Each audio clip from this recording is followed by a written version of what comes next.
Hello everyone. Welcome. Hello Kovic. Hello. We are at the end of the game, in a way. I mean, we should finish it tonight. Last Act 3 of the Max Payne. Meanwhile, Kovic is the new world record speedrunner for the PlayStation 2 version of Max Payne. You have the link on the description for his run. He finished the game in 1 hour and 36 minutes. And 36 minutes, and beat the previous record by 8 minutes. So congrats, Kovic. Of course, tonight I presume the stream will be longer than his entire run of the game, but we don't do speedrun here. We just get some input from Kovic about the speedruns. You can watch on his Twitch all his speedruns, and also, as I told you, his YouTube channel is linked in the description, and you have also a direct link to his run. Okay, so Silvio, welcome to the stream. Welcome, Blue. Intense Pain Star. Yeah, classic that image.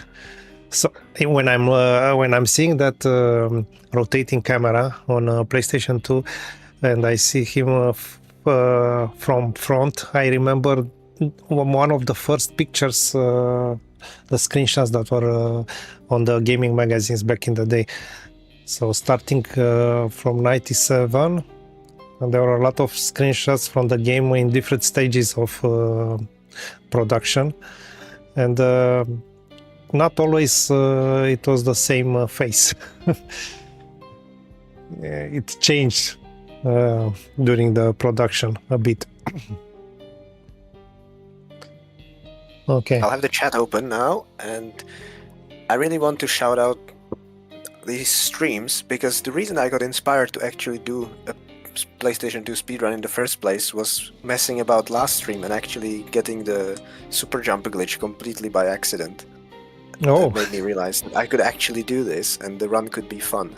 Because on PC I only did glitchless runs because I really don't like the quick save abuse aspect of the run. And so I was going to do the same for PlayStation 2, and I didn't really look forward to playing the game as intended on the console version. So it didn't really motivate me to actually do the run. But with the glitches, I suddenly felt this new interest and new energy in actually doing it.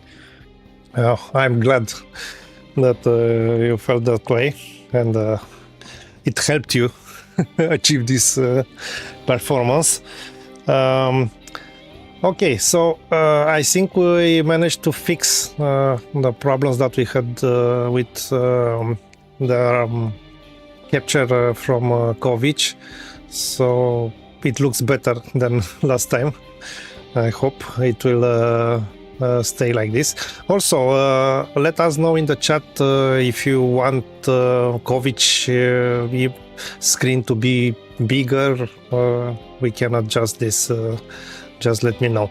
Only thing is that it's a big difference in frame rate, of course, on PlayStation 2, and also the stream from Kovic is not 60 FPS, is 30 FPS. The game barely is that high anyway. Yeah. Okay, let's go. Part 3. A bit closer to heaven.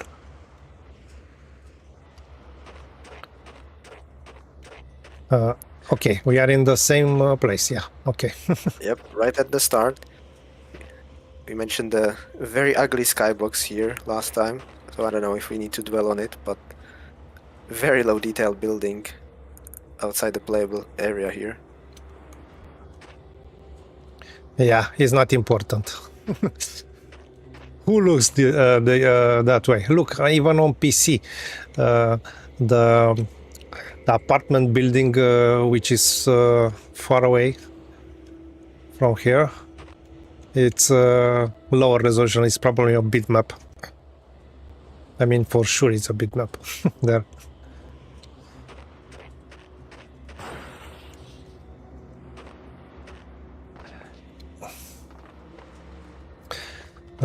Okay, I will play on this screen, I mean watching the live stream until I will feel that it's not doable anymore. Oh, we have a puzzle. We have a new mechanic right off the bat, which are these trip mines all over the place.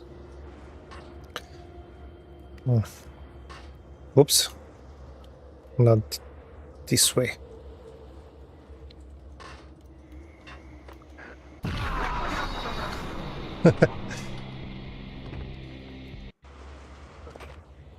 Seems you got tripped.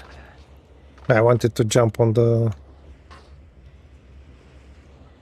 no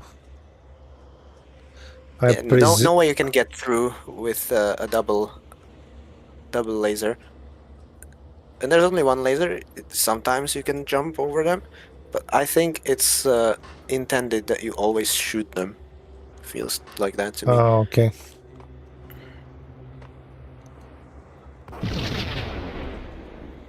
Okay, this is from Half-Life. They copied Half-Life. Could be. These first 3 levels in part 3, they feel like nothing else in the Max Payne series, because you have this secret military complex. It's especially the 3rd level, it's like something from Resident Evil. Life-threatening weather conditions. A record-breaking killer storm. And I don't mean the mansion, I mean the labs later in the first game and the second game. Forecast shows severe weather is expected to continue. Out in the night, It's got this conspiracy vibe. vibe. Devil's Parade. The storm was anything but over. Which is what they were going for. Act now. Hello, welcome. Hello. Oh, I have a chick here.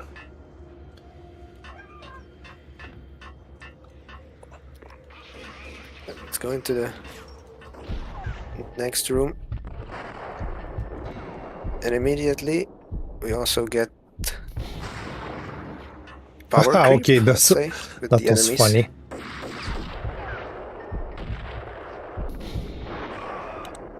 He runs really slowly.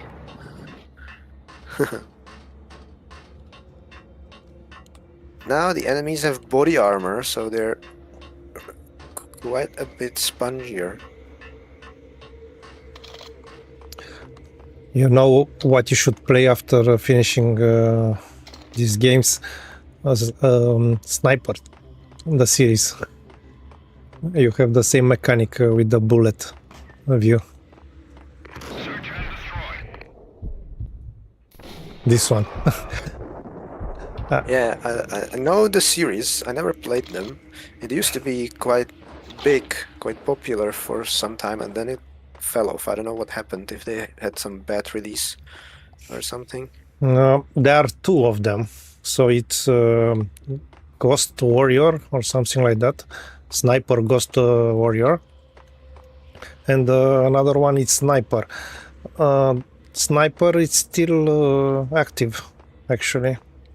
It's Sniper 5. I don't know how good they are. I never played too much of that games.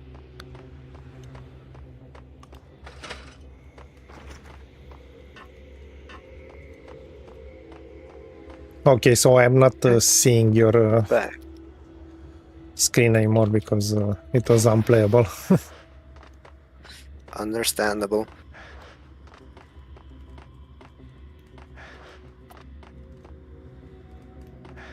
I'm supposed to enter through here, I guess, no?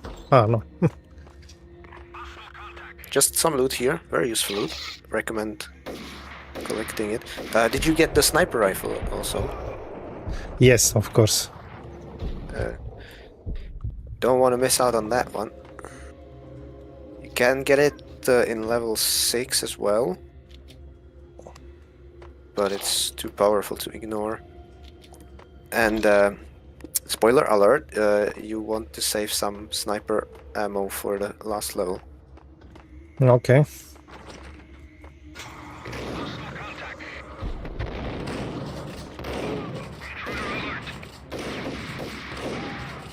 Oops. I'll go into this room as well, and past this door I get a loading screen. Into the second part.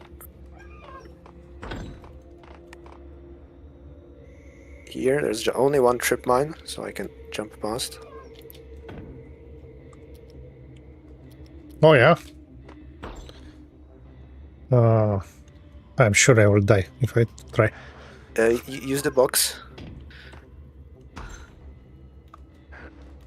Ah, yes. Fucking shit.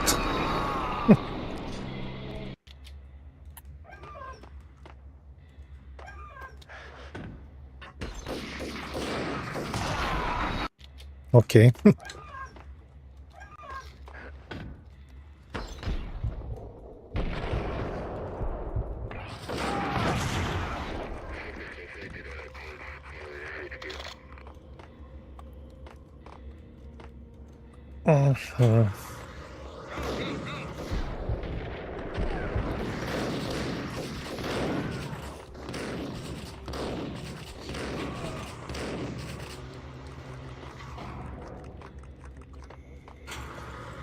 I don't know if you can watch my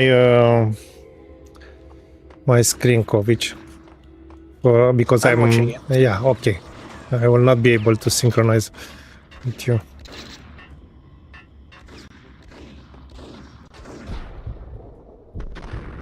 Actually, let's synchronize now, because I'm looking at the lighting and I see that your version is much more dramatic with the light coming from the fire furnace.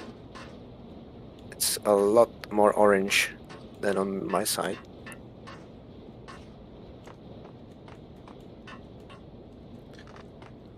This is, I don't think it's dynamic. No, it's all going to be baked light maps, but just the light maps are different. Overall, I'd say the PC version ends up more colorful than the PS2 version. And ooh, that's exclusive. You have this moving. You don't have it at all?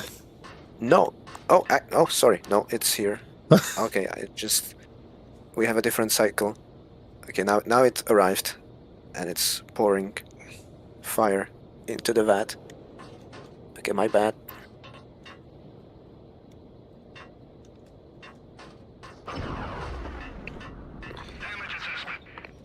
At least they give me some. Okay, but something weird is going on with the vat, because it seems it's only moving if I look at it. If I don't look at it, if I pan my camera downwards, it stops. Probably to save on CPU cycles. Look, I'll pan the camera down, it paused.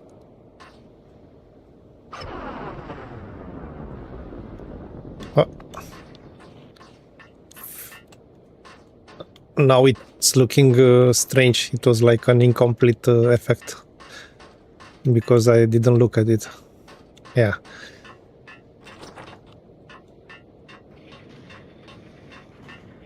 Ah, we have painkillers up here. I didn't even know about those. You didn't need them, that's why.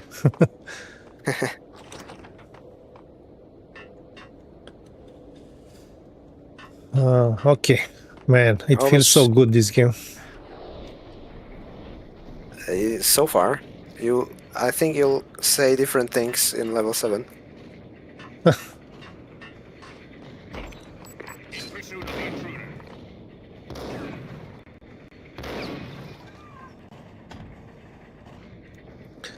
Okay.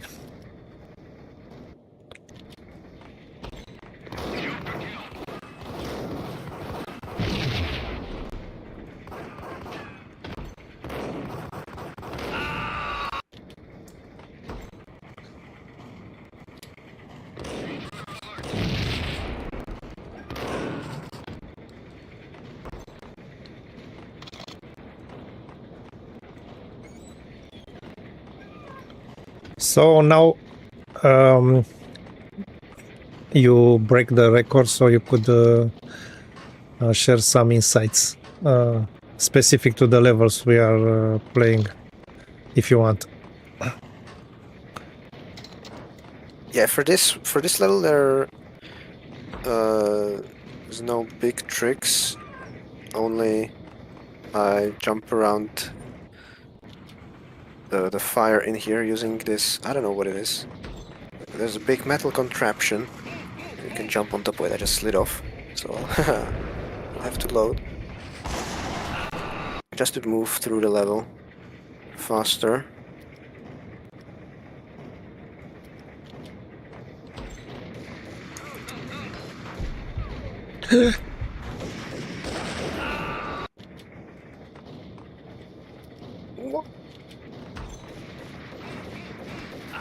Man, Already I died. Already I died more times than during my entire speedrun, I think.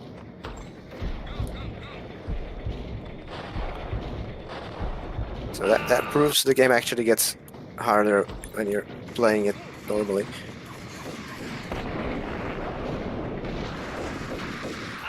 man, I'm so low on health. I don't know how I will get past this.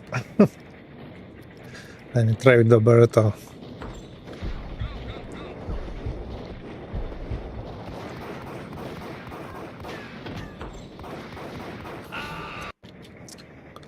The positive thing about this game is I would say it is possible to play it with no damage, with enough saves coming. It's just not going to be too fun.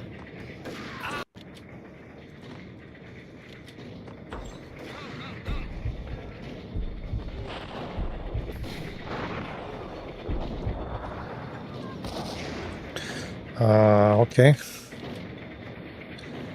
And now the other one.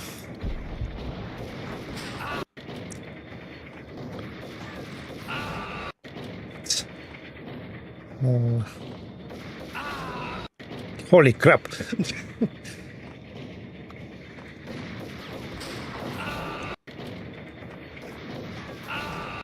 He's like outlaw. Who is the first? Got you.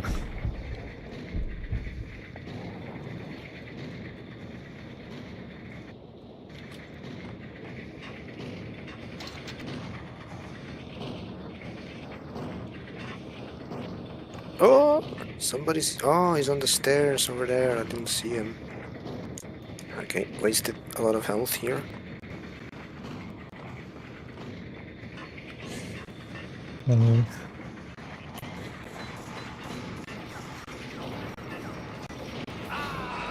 Holy crap.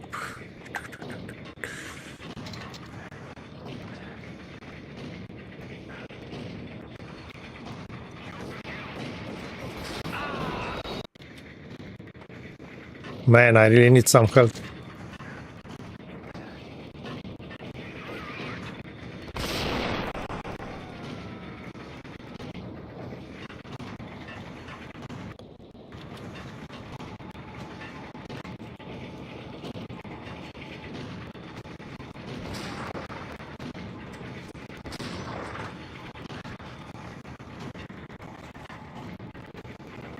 And how are you liking the Colt Commando? In theory, it's the best weapon in the game.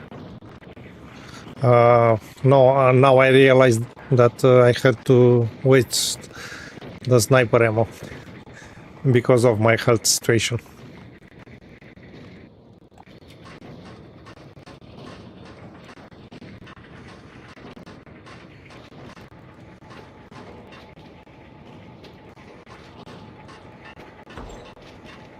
Three enemies in this corridor. They will run at you one by one.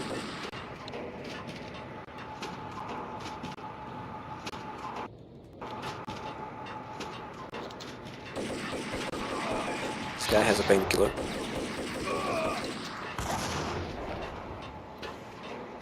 Oh, nice.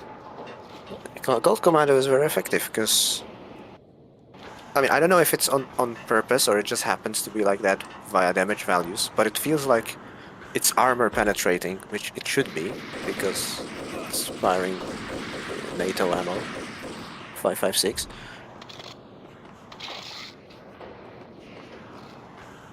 Which means even with body shots, it kills these armored guards quite quickly.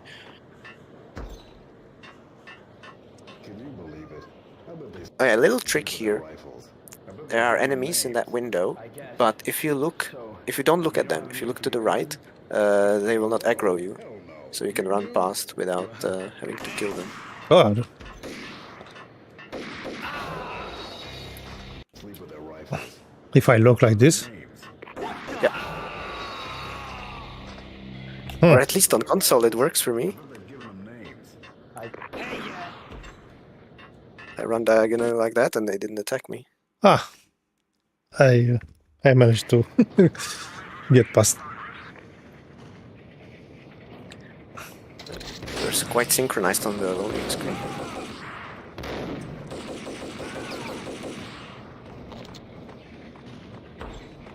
The folder on the table told a grim tale. The mercenaries were running a tight A operation. load of paperwork and all. painkillers. Merchandise missing again. A chemist had tried to smuggle it out for his own private party. Locked him up in cell B7 and D6's old test facility to wait for proper processing. I was close enough to hear the I have to secrets. admit Just something around I the next did door. on my first playthrough of this game. The whole game, it never occurred to me to shoot the trip mines. I thought you had to use a grenade to detonate them. Oh. So this whole section was much more annoying than it needed to be.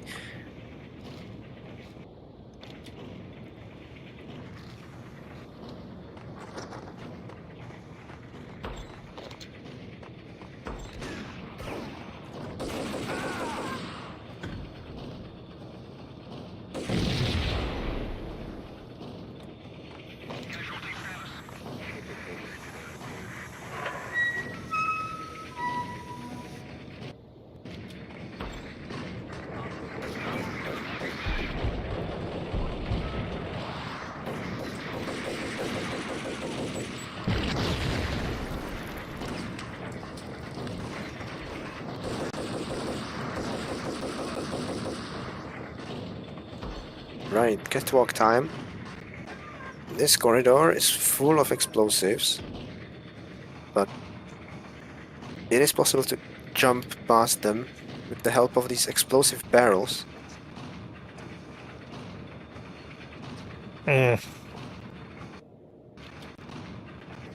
Which is the speedrun strat, because it's faster than blowing it up.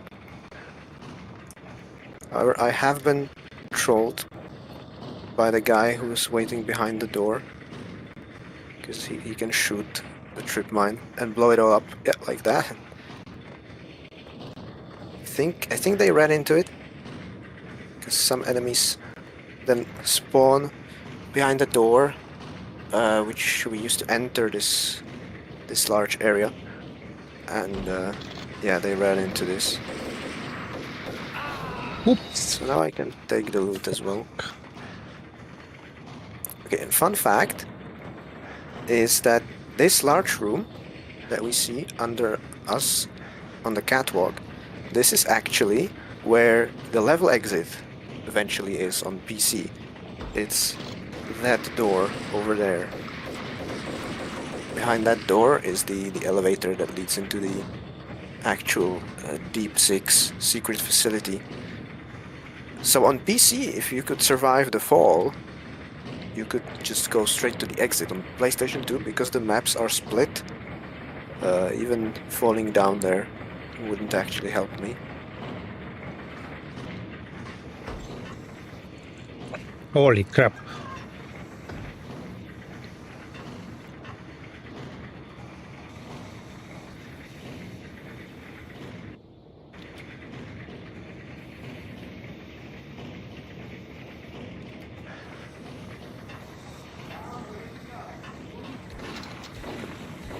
These flames have pretty terrible hitboxes on PC. It's quite easy to run through them without even having to turn it off. Finally, an advantage.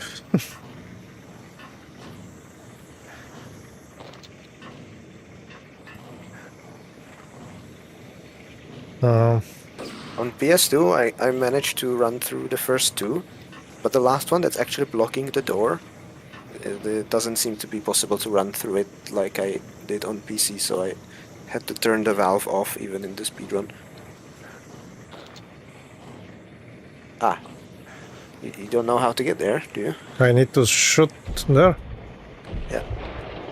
We probably don't need to slow down time. I don't think the box Yeah, is of going course. to run away.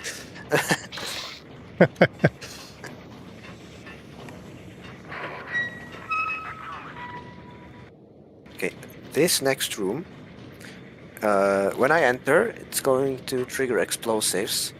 So in the speedrun, I stick to the left wall and I jump on this little ledge and leave the platform before it all explodes, and then I jump on top of this machinery to get through the room faster. The intended solution is you wait for the explosives and it makes a hole in the floor, and then you drop down to the level below you and you walk across the walkway or the catwalk.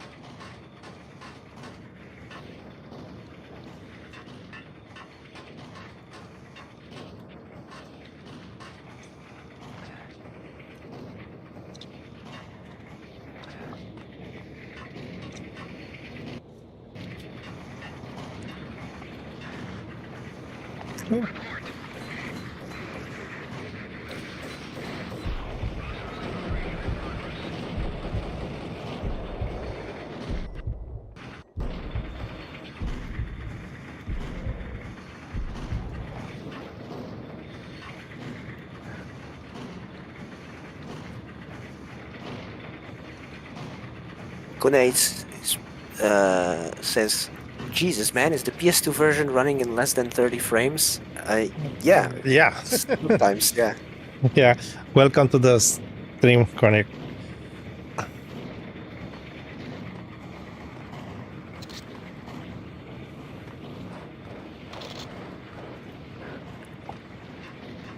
When I'm looking at less busy areas, like straight this. into the wall, it does run at 50 FPS because I'm playing the PAL version. I don't know if I mentioned that. But looking into the open, it definitely will drop, and especially with enemies on screen.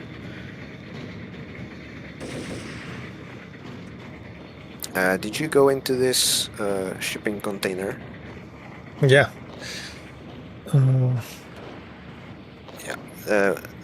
There's the grenade launcher there, which is one of those weapons that isn't in the sequel, which is a shame. And you want to as well save grenades for the last level. A few.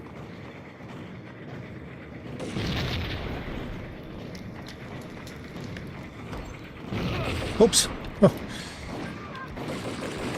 Blow up these barrels as well. And this is where I get a loading screen.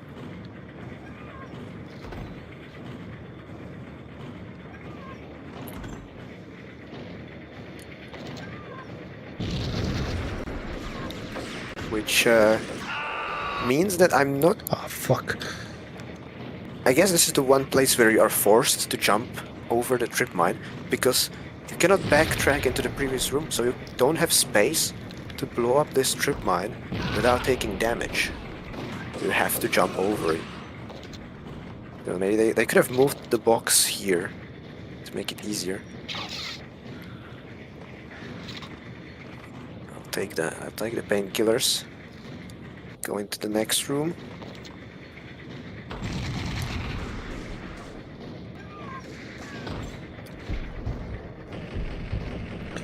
Holy crap.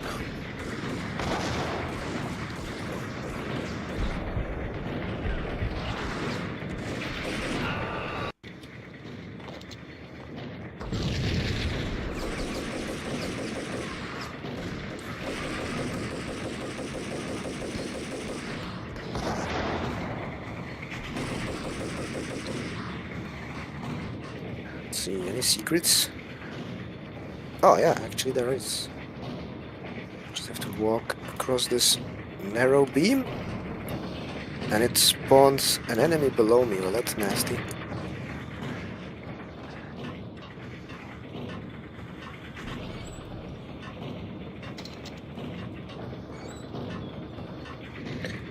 I didn't use too much the Molotov cocktails. I remember using them more in the second game.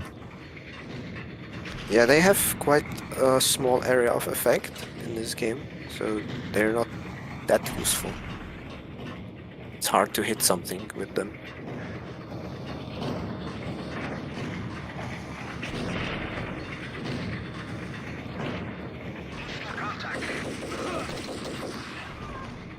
Okay, will you go for the secret? Oops. It gives you painkiller and some Cold Commando ammo, so it's probably not worth it, actually. Okay, I got carried by auto-aim hard. Okay, I'm better than last time. Nice. Quick save.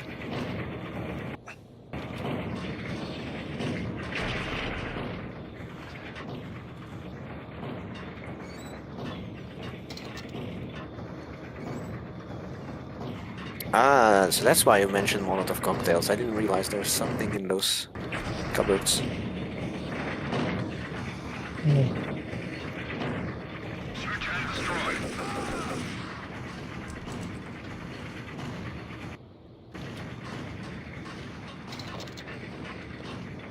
Okay, so where is the secret? In the corner there, and you have to walk across the beam to reach it.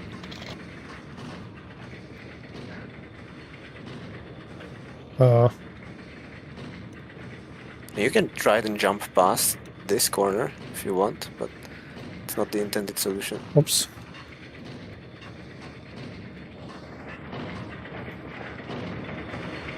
And watch out, a guy spawns below.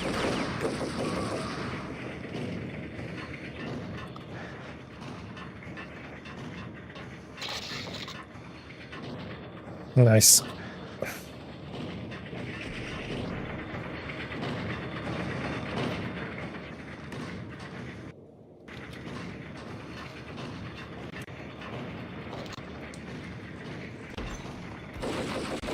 Check something. Oh yeah! That's interesting. So, in Max Payne 1 and 2, there is the ammo overflow mechanic, where if you don't have a full magazine, the game will allow you to collect enough ammo in the reserve above the quote-unquote normal limit, so that your total is equal to the limit. So let's say if your Cold Commando has a single bullet left in the magazine, the game will allow you to collect up to 149 reserve ammo, so that when you actually do reload, you have the full 30/120. But on the PlayStation version, this doesn't work. So I have 29/120, and I should be able to pick up more to have 29/121, but it doesn't let me. It still tells me Cold Commando ammo is full. So I actually have to reload myself for the game to give me the maximum ammo. The monitor showed me the way. Let's see. Ah, yes, I'm missing a window here. Because this window goes back into that large room in the beginning with the container. So for me, it's on the previous map, so they removed the window so that they don't have to render the room, and therefore they don't have to fit it into memory. And you can actually tell An elevator titled D6 if you on look one at the screens, textures somewhere very onwards, closely. I don't know if it as comes rows of across on items the capture, in the core of the but if you look at the textures closely, you can see here that the shade of green changes slightly. And it's probably too pale on the capture compared to the TV. I can try to. If you want to show it, I Yeah, can move. Yeah, if you want on to show the your full screen, I have your gameplay there. But yeah, this is where the line goes. This is the original geometry, and here is the window that got blocked by extra wall. Maybe it's better to tell here in the corner, because the texture of the new geometry has this little shadow which gets abruptly cut off as the shape of the window is there. Man, what a difference. Man, it's like your game is black and white. Yeah, the texture format of the PlayStation 2 version, which compressed textures at the cost of color saturation. So the entire game is really washed out compared to the original.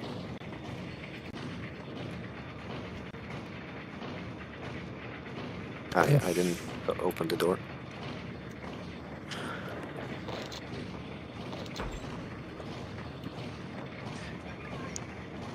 The PS2 look is objectively worse, but part of me kind of digs it, because it almost makes the game look more noir. It kind of fits.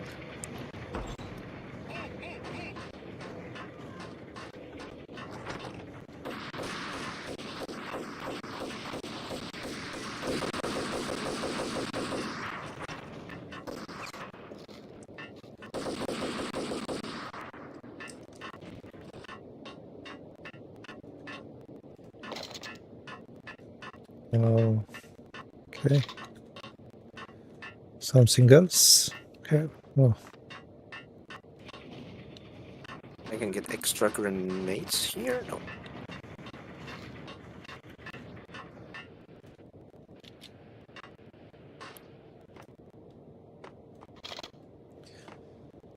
Ah, in the cupboard. That's where the extra grenades are. You know that 3DFX had a technique for compressing textures in which they also lowered the amount of colors. So basically you had a mode in each which you could enable and have all the textures in 256 colors only.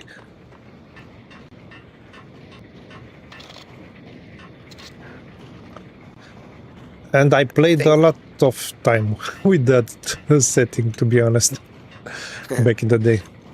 I think what's happening here in the PS2 version is that their format of texture compression is in spirit a bit similar to how JPEG works.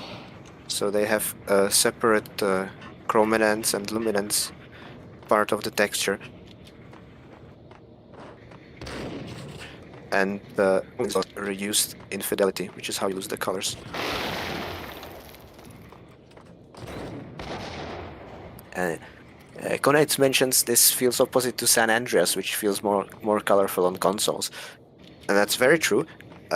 San Andreas has that fancy colored fog, distance fog, which is not really present in the PC version. And makes the game look less atmospheric in the PC port.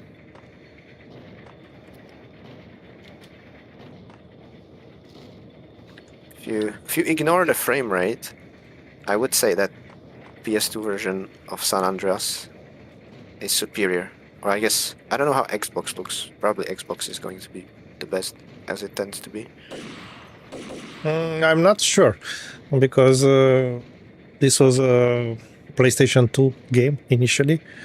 And sometimes when they ported from PlayStation 2, which were exclusive games to PlayStation 2, they lost some of the effects. So I didn't check in this case, but for example, Silent Hill 2 and 3 are worse on Xbox, even if it's a more powerful machine, because they are not able to transfer all the effects specific to PlayStation 2 Yeah, to that's true. DirectX. Yeah.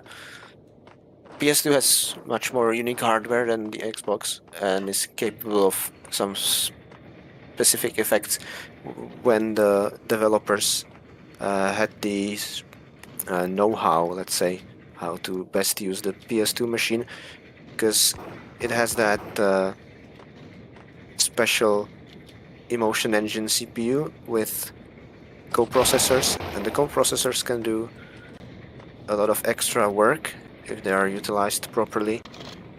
And also then the graphics chip, the actual rasterizer chip on the PS2, can overlay a lot of effects and post-processing effects, which under standard DirectX is going to be a lot more expensive to replicate, so sometimes not realistic. I'll have to take a look what the Xbox version of San Andreas is like, because I can imagine them using the PC version for that, or rather maybe sort of developing them together, because they both would have been DirectX, right?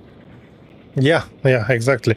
And because this was the case also with Silent Hill, the version of the PC version had the same problems as the Xbox one. But it's funny that even today it's considered the better version, the one on PlayStation 2, with what they did with the remaster. Now I don't know how much they improved. I understand that they took over the project, Rockstar, and made all the patches, because initially it wasn't developed by them. The remaster, I mean. Oh, nice one. Okay, and when you go through that door, I had a loading screen, so that's how I was able to just run past this guy, because he despawns, he's not on the next map. And I want to stop in the next room, because we have a lot of fire and fire effects there. Let's see if we can see something interesting in the comparison. No, let me change also.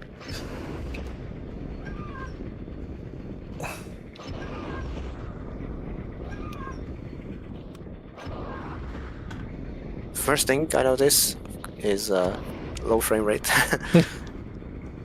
And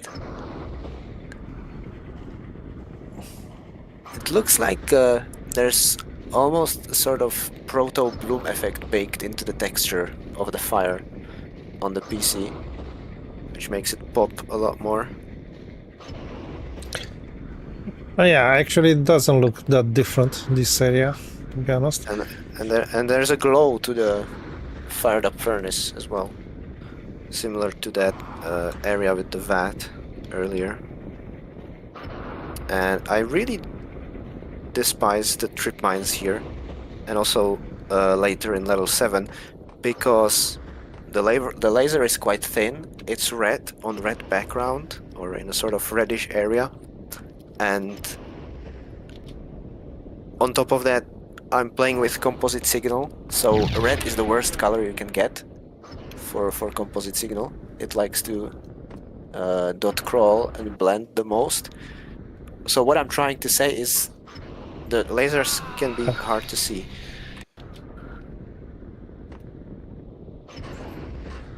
But thankfully I now know where all the lasers are, so I cannot be surprised anymore. And by the way, what you're intended to do in this section is you're intended to jump into the cart and use it, and then it goes across the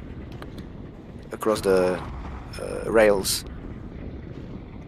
Because in the cart you are protected from the flames, but you can actually just run through normally if you just do a little bit of slalom to avoid the flames. So the whole cart is pointless. Fuck, no. Did you make a bad save? No. Okay.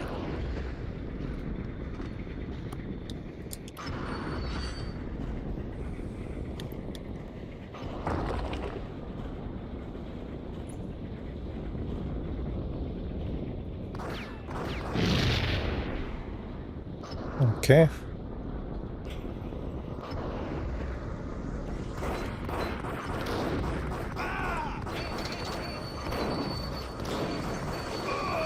And another reason why I don't like the trip mines is they don't get auto-aimed at. So I actually have to aim myself to shoot them.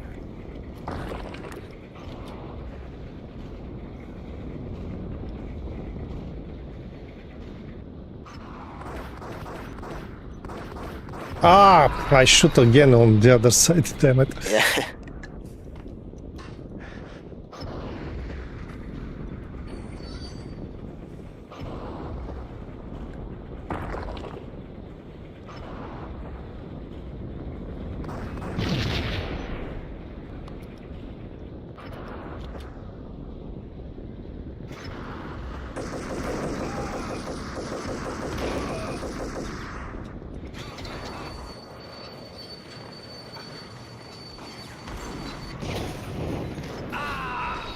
Come on. They push a second car there, and for some reason it explodes. So you can take damage. It's pretty interesting because the entire area to the left, past the big garage door now, the whole section to the left, that one is optional.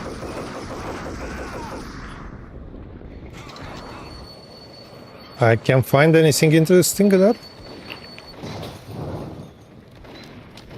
There probably is some loot, but I don't know what loot.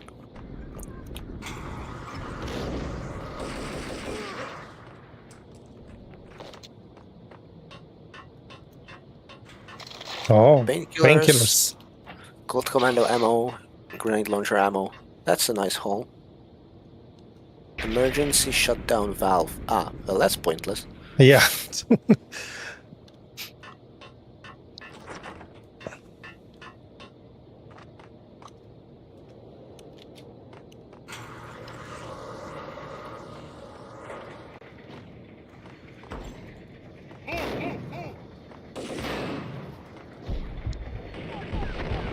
I wonder if it's on purpose that the big door, which I think the game naturally funnels you into, also with the rail, it goes into a room which is optional, and the intended path is actually through the very small door that you don't notice at first. I feel like that was done on purpose.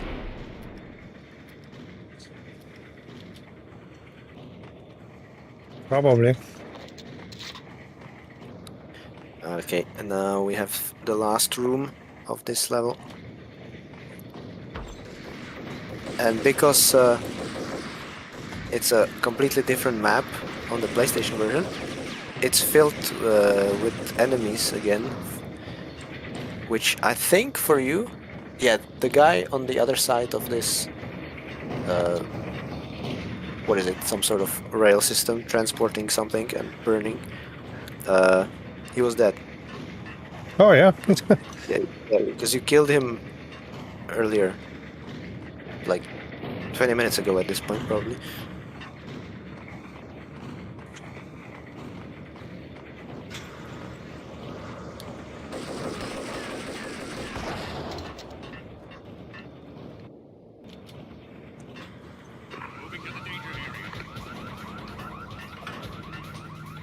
What the fuck?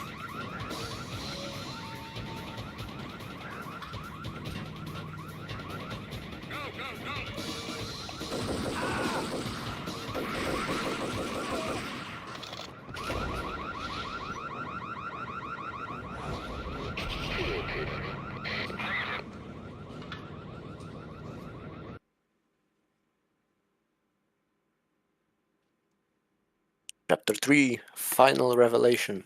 Or the Deep 6. Oh, PC. I had taken on the role. Somehow of it loaded detective, faster for me. Bogart as Marlowe, or as Sam Spade going after the Maltese Falcon to unravel all the mysteries. Following a path of clues to that final revelation, even if it would How take often do me you see down to a the PlayStation cold, 2 beating cavernous depths of a a modern grave? PC for loading time? You can't do this. My men are still Granted, inside. I'm only loading a third of the next map.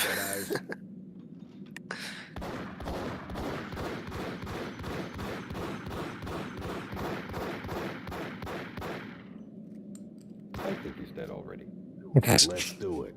I think he's dead already. There's a very subtle difference in this cutscene between PC and PS2. I don't know what causes it, could be the frame rate. But when he reloads and then shoots again, on PC he only does one shot, but on PS2 he shoots twice before stopping. So he shoots the entire mag, reloads, and then on PS2 shoots 2 more rounds, on PC only 1 more round. Just a curious difference. Interesting.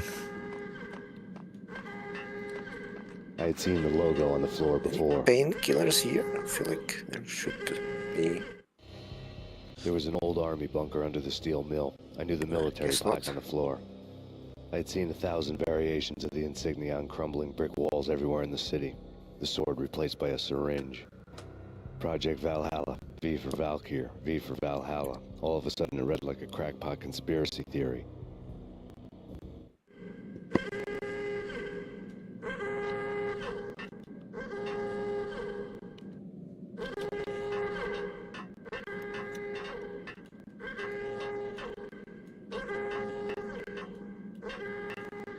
These the corpses drop some painkillers. And yeah, I have a loading screen. Yeah, so you basically had only the cutscene. Well, the cutscene and then this next room. Self-destruction sequence has been initiated. I went a bit ahead because I didn't realize you're looking at the story.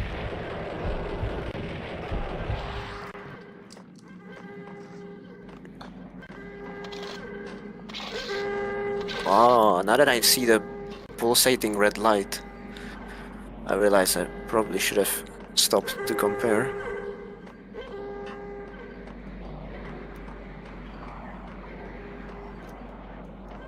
As well as the VATs.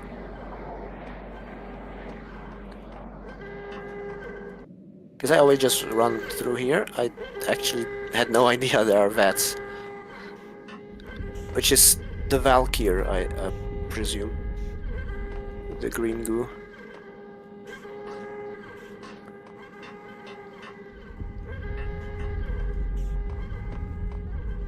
Attention all personnel. The self-destruction sequence has been Door is initiated. closed. Proceed Test to facilities. That's Man. where I had the loading screen. So if you open this, This sounds like Half-Life. Attention all Yeah. personnel. yeah. If you go through here, we will be synced, and there, flashing light. Yeah. Okay. So I technically have a flashing light too, but you can see that the light is so faint because there's barely any color, whereas yours is really intense. Yeah, exaggerated. Actually. Now, I want to mention a speedrun trick in this area, which unfortunately only works on PC. So, we have this locked door with a code, Attention all personnel. and you need to go there to pick up Been initiated. a scientist, The nearest exit. because the scientist will open for you this airlock. And on PS2, you Like need everything else in the the Valkyrie airlock case, script the to door execute, code was a because mystery it to me. actually does a loading screen and loads the next map, which is past the airlock. On PC, because it's all one map, they made it so that you can actually try to trigger the airlock yourself, and it will actually cycle the doors, but you're just intended to not be able to make it in time. But what you can do is you can shoot the monitor, and that actually triggers the airlock sequence as well. So you can shoot the monitor and run into the airlock, and then quickly the door opens for a bit and then it closes again, because it invalidates the airlock sequence. But where are you? Self-destruction sequence has Through been here? initiated. Proceed to the nearest exit immediately. Through this door, the transparent one. Okay. That's where the airlock is. So I need to shoot this monitor. Make a quick save first, definitely. But you would shoot the monitor on the left and run into the airlock. On the left, on the... Sure, so I need to run here, no? Yeah, that's the airlock. I'm describing it a bit simplified. There's also Oh. an element of timing. So I don't know if you'll be able to perform the skip.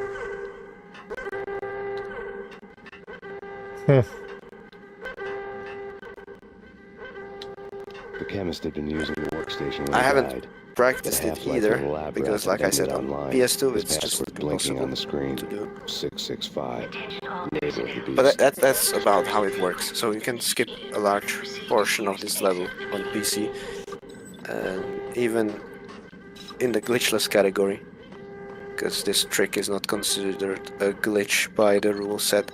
Actually, I shouldn't call it glitchless anymore, because I noticed on the leaderboard that it's officially been renamed to no major glitches instead of glitchless, because you can always glitch a little.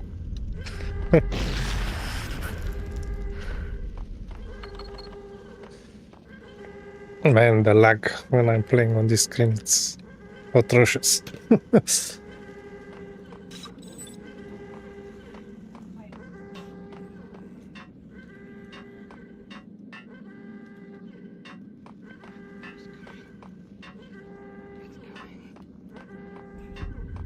Attention all personnel. The self-destruction sequence has been Hey, initiated. get me out of here. I'm Proceed to the innocent. nearest There. exit and Escort mission. Thanks. I thought I was gonna Neighbor die. of the beast. Yes, Sylvia, right. To get me through the decontamination This is the chamber first lock. You're instance crazy. No way. The of place the is remedy going up. running joke Either that or where the back to neighbor of the cell. beast Your number choice.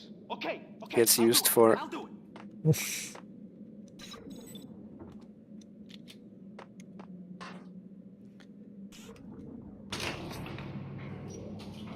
I need to when we have a moment of when we can stop a bit, I want to tell you that I found a game that we talked a lot about it on Discord, which the Shade, Wrath of Anger, was actually localized in Romania. I had such a big surprise today. Someone found on the Discord this localization, and I was able to buy it also on Vinted, and I can wait to get it. That's a Czech game.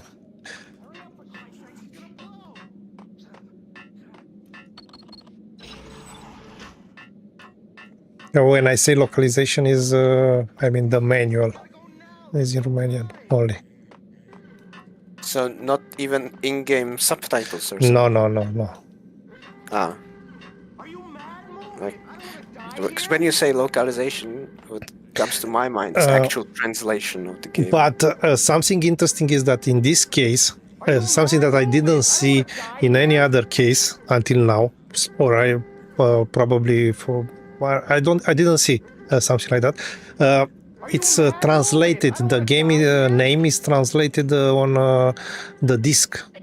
So Wrath of Angels is Furia Angelilor.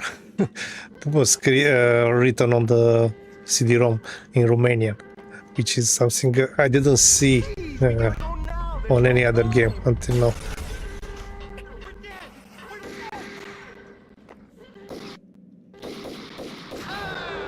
Holy crap. Was too much. Damn it, and I saved.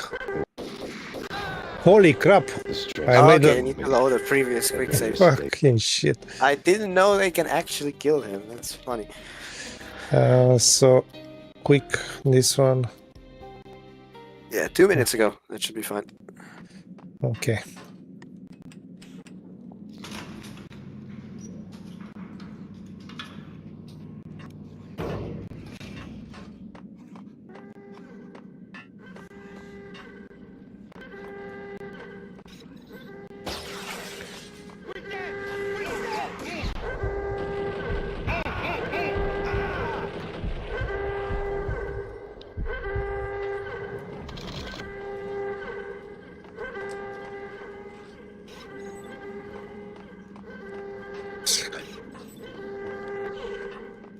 Where are you running, you suicidal guy? Attention all personnel. After this, you can go.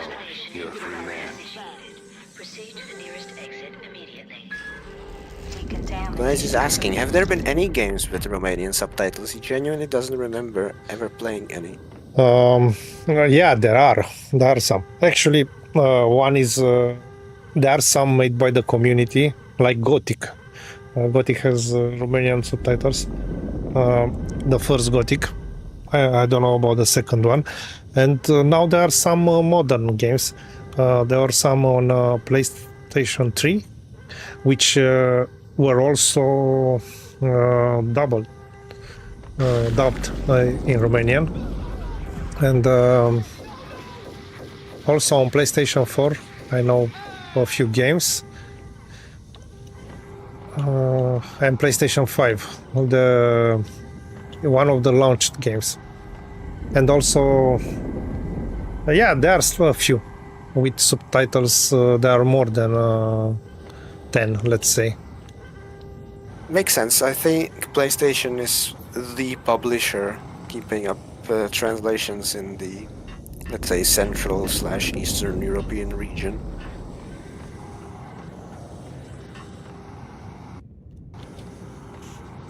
You don't really see PC games getting translated anymore. Yeah, PC games, no. I don't know of any. I mean, there were some adventure games around 2010, but Gothic is the biggest one that I know of, but it's a fan translation anyway, so I don't think it counts. I don't really count. Yeah. I don't really count fan translation because in Czechia, everything gets a fan translation sooner or later.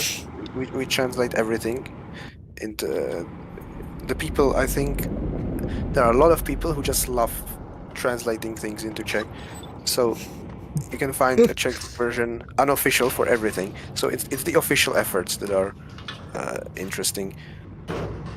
I was caught in the middle of the desert And that web get was the Valkyrie really case. legendary. For example, there is Czech full localization with dubbing for Warcraft 3. It gets quoted to this day. And there is Czech localization and dubbing for the first Witcher game, which also has a lot of funny voice lines. Lucky. You are lucky.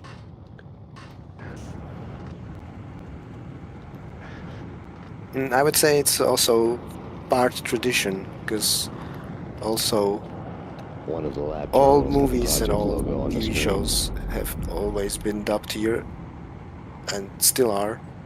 Yeah, in Romania we don't have this tradition. There are subtitle even back in the 80s. Top secret. Project Valhalla. For example, US during Army, Yggdrasil network. the socialist era, The otherworldly they place did in Norse mythology import where the bravest heroes a lot of French movies, fighting forever. Their wounds miraculously healed and night after night. particularly the French comedies with Louis de Funès are very popular, because the actor who dubbed him did a really good job, so much that even the original actor was aware of the voice actor. Project canceled. They did meet Someone had once. decided to continue the sick experiment unauthorized. Project compromised. Data leak. Fix the damage by any means necessary. Security clearance red. Authorized by the project lead. Field test. Double the dosage for all the remaining test subjects. Observe and record the subject's behavior in an urban setting. The drop-off point was my old address in New Jersey. The file dated 3 years ago. Just when you thought you had reached the deepest depths of horror, it suddenly got worse. How to turn off that small voice inside your head that started to whisper that you should be glad that now, if not before, your revenge was justifiable on any conceivable moral scale. That small voice proved, beyond any doubt, that I was damned. The dagger-heeled woman had come and gone a long time ago. There was nothing more for me here. The bunker's name was acting as a self-fulfilling prophecy.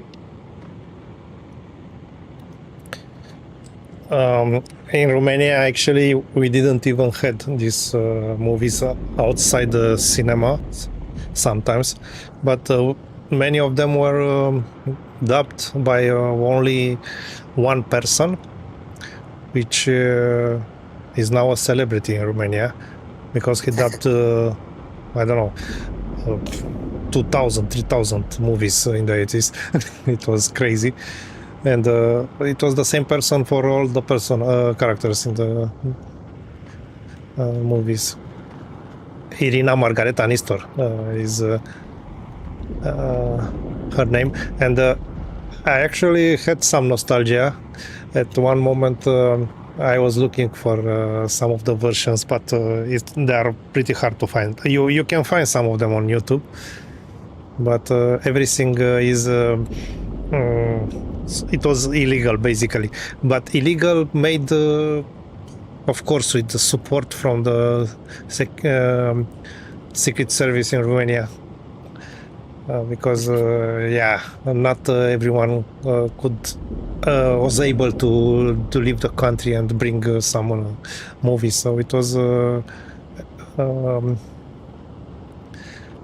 big business around this. They made a lot of money back then, and they used them probably right after the revolution. There is a documentary about all this. Probably you can find some subtitles. I will send it to you if you are interested in socialist history. Okay, so I will think through that here. method of dubbing where one guy does the whole thing, it's not a thing here, but I am very much aware of how popular that is in Poland, in Polish. It's a very common dubbing method, and you still see it to this day. If you watch something on Netflix. Oh, really? More often than not, for Polish, you have Polish-Lektor, which is the version where everything is done by one guy, and actual Polish dubbing with actors, with multiple actors, is quite rare. That's funny. I didn't know that something like this still exists. In Romania, after the revolution, so early 90s, for, I don't know, let's say 7-8 years, the cartoons were translated only by one guy, and sometimes there was also a girl translating, but 90% were translated by the same person. And also it's very nostalgic for us, which were in our childhood back then in the 90s, but also pretty hard to find, because he actually translated most of the time. He read the translation directly when the movie was on screen.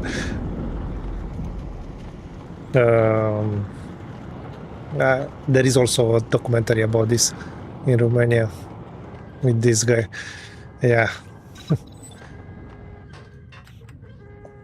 Okay, exit elevator, and now it starts a countdown, the self-destruction, so you need to hurry up before it blows up. Yeah, go through the airlock again. You're basically backtracking, but the airlock doesn't work anymore, so you have to shoot the trip mine through the glass to blow everything up. Including myself. I didn't know you can get crushed by the door. I wasn't aware that's a thing.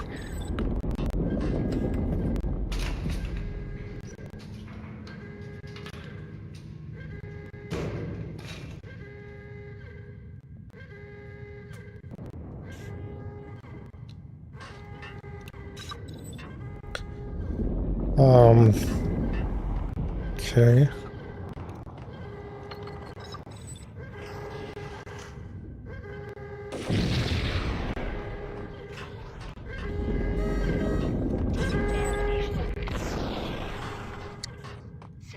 This is the exit elevator.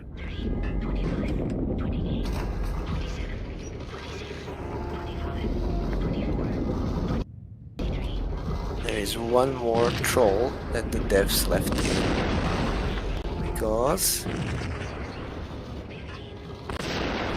if you stand in the middle, Yeah. you fall down. Oh. That was used a lot in the trailers. This scene. I can imagine. You piece together a jigsaw and the final picture is you finishing that same puzzle. A mad, green-eyed killer standing behind you. An urban legend come true. The Project Valhalla test subjects had been the mad junkies who had murdered my loved ones. The rest was simple body count math. It all pointed to her. Ms. Valkyr. The factory went up in a fiery inferno behind me. All my leads were dead, turned to smoke and dust. I had lost my way. I hadn't slept in a million years.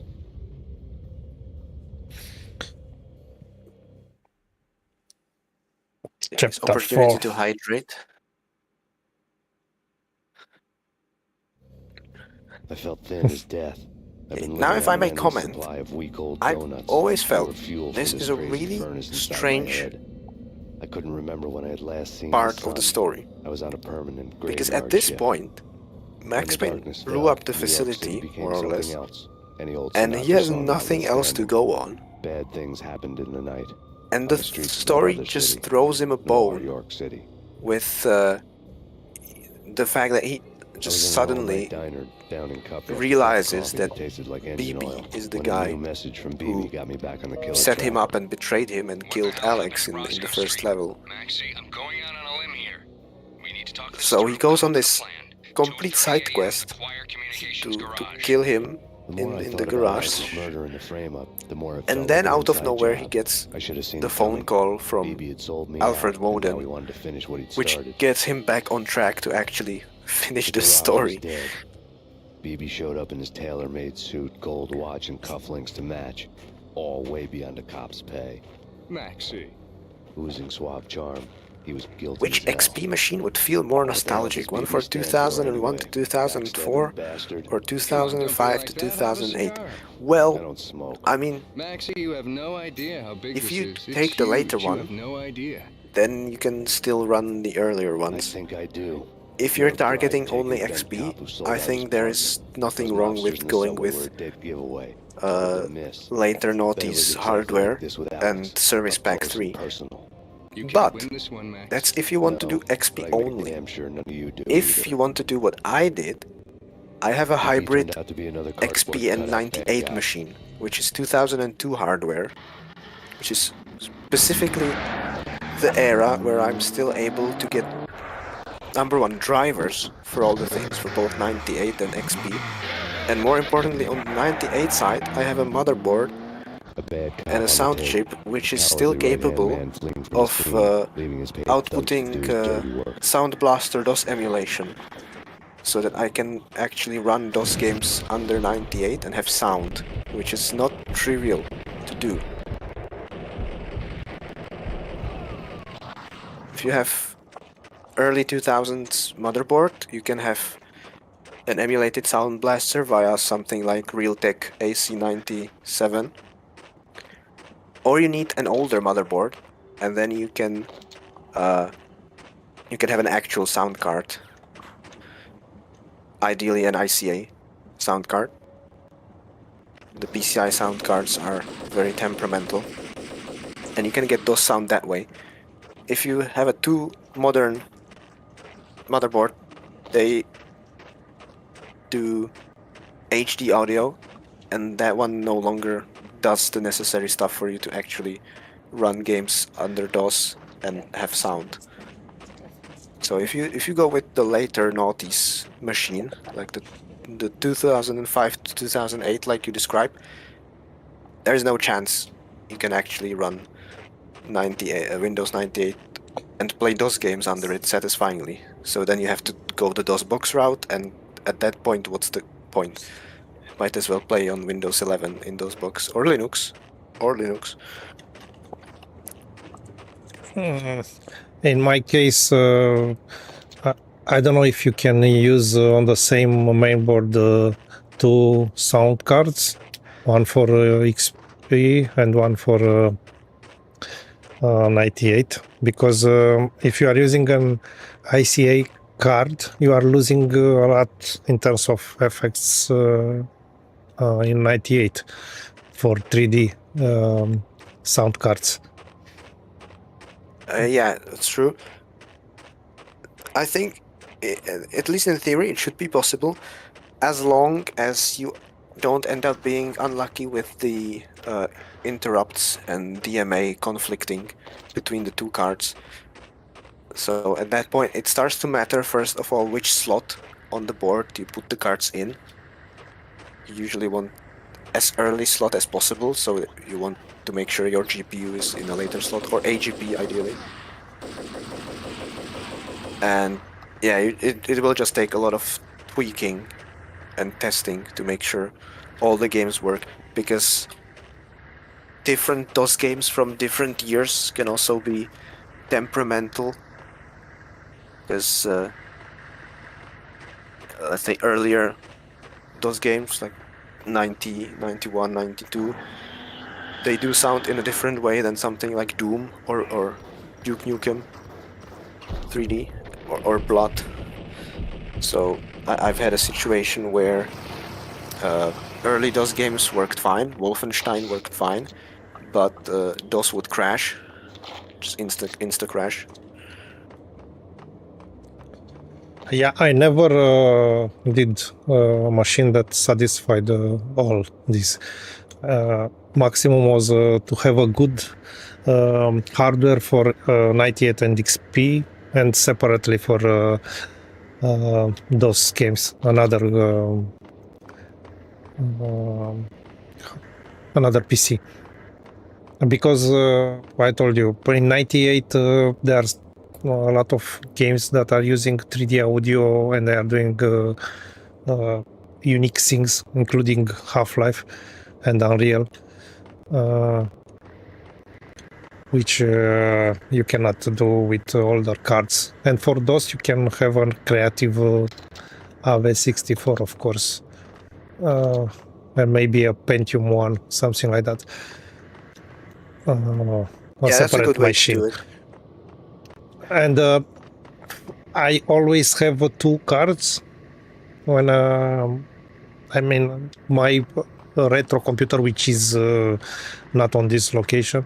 On this location, I'm using this retro computer with 2080 Ti on it. This is the retro computer for me. So I have an ATI card, or it was AMD already. I think it was ATI still, and two Voodoo 2 cards, because you have also for XP drivers, but basically for 98 I'm using Voodoo 2 in SLI. In my setup, I'm thankfully, more interested in the later DOS games, basically Doom onwards. So I have the Realtek sound chip on the motherboard, and I just use that. It has the 3D capabilities for the Windows games, and it does good Sound Blaster emulation, specifically tuned to work with games like DOS. It doesn't work on earlier games, so Duke Nukem 2, I don't have Sound Blaster sound. Wolfenstein, I don't have Sound Blaster sound. But first of all, I don't care too much, and second, this is such a common situation actually, that you can find mods for those games that add general MIDI support, and then you can have music via MIDI through Windows. The very famous Microsoft GS wavetable synth. So I modded Wolfenstein and Prince of Persia in the not very known 1.3 version. Also has MIDI support, so I could get sound like that for those games. Not every game has this solution, so not Duke Nukem and not Commander Keen, for example. And Monkey Island also. I mean, Monkey Island has MIDI support because it supports the Roland MT32, but mapping MT32 instruments to the Microsoft synth, which is based on the Roland SC55, it doesn't sound very good, but at least it's something. But I don't care too much. It doesn't bother me too much. I tried to fix it, but I bought an ESS Solo 1 card to try it out, but it turns out that the specific chipset in my motherboard doesn't work well with that card. So that's how I got the Doom crashing situation. So I abandoned the card and I stuck to the Realtek, and it's fine. I'm happy with it. I don't want to find a different motherboard. Well, yeah, talking about early those games, not even back in the day, they didn't run too well on my first PC. I had a 486, and there were a lot of games that were made for 286 or 386 that needed to be patched. You had to slow down the CPU and stuff like that, even on a 486, to be able to run them. So.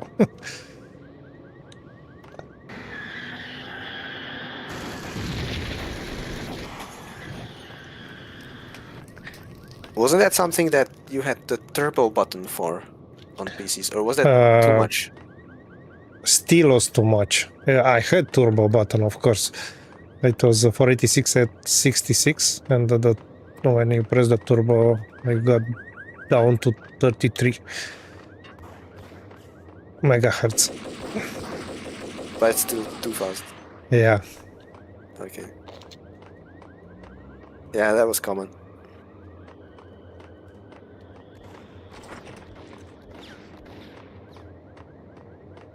So I went ahead a little bit again and transitioned from the first map into the second map. I really like how the garage got split up, because it ended up feeling quite natural. Basically every 2 floors they added a door which closes behind you. In this place where you see you have this gate on PlayStation 2 instead of this grate. There's the kind of garage door which slides from above, and it closes automatically behind you to split the map and give you a loading screen. So now we are synced again, and I'll continue playing. Holy crap. What a bad situation. So how many painkillers do you have? 0? 0. Yeah. Do you want to hear how many I have? 10, 8 is the maximum, no? I have 4. Oh, okay.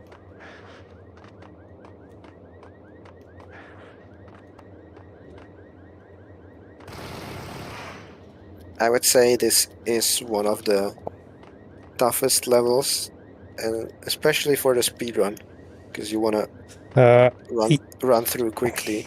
I will tell you something. I remember because I stayed a lot in this level back in the day.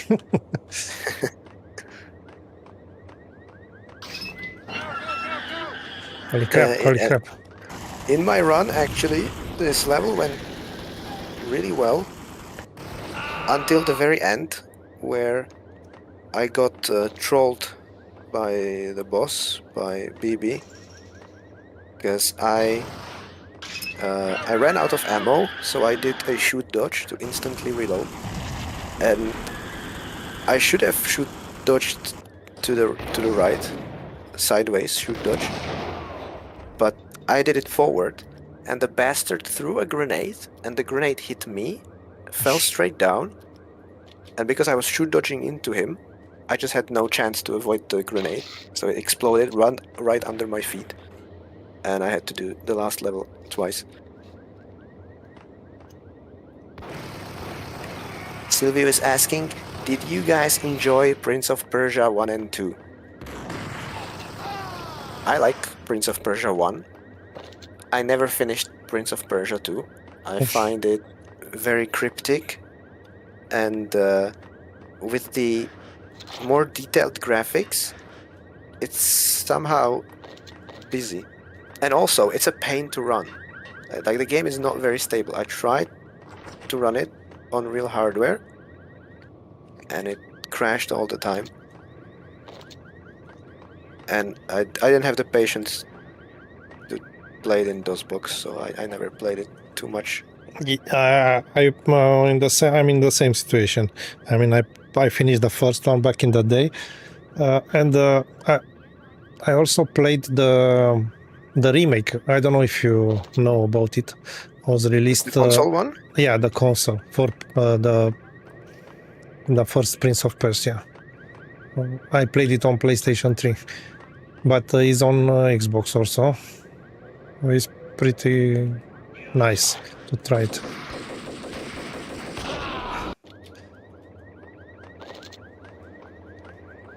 But it's not available on PC. Yeah.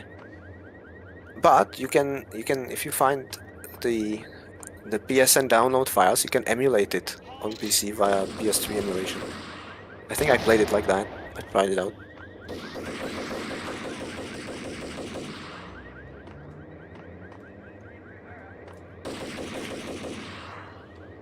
I think we're on the same floor, right? You shot a gate with some padlocks, right? Yeah. Yeah. I'm gonna show off a speedrun trick that I implemented because, you know, in this part of the garage, it's sectioned off with this fence. But I can do a super jump to jump over the fence, and that way I don't have to run around the garage, which not only is slightly faster, assuming I get the super jump early, but it also skips triggers that spawn a lot of enemies, so it makes this part a lot safer. And I already have another loading screen. Okay. Let me move back.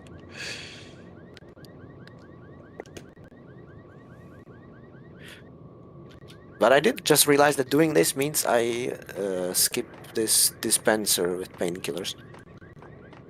But I still have 3, it's fine.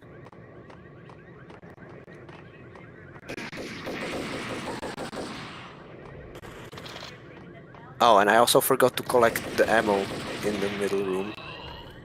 If you go through the yellow doors, there's grenade launchers there. And Colt Commando ammo as well. But I have 6 grenades, so yeah, it'll be fine. Reports of a fire at the Punchinello Manor in Westchester. The manor is the I home don't of think I Angelo did it Punchinello, the in my alleged run, head but of in the Punchinello practice, crime family. I forgot to The collect police are the now grenade saying, launcher contrary to their in earlier level statements, 2. that Max Payne is still alive and at large. So then I had He to continues his vendetta think against about the mafia, going into which this last act of arson the is yellow turning doors into. in this I had level, no recollection because of you setting any need the fires, grenade but I launcher. did You remember the really need flames. it to finish the game, especially on PlayStation. I'll explain when we get to level 7 why you really need the grenade Holy launcher. crap. Damn. Where am I? At the health.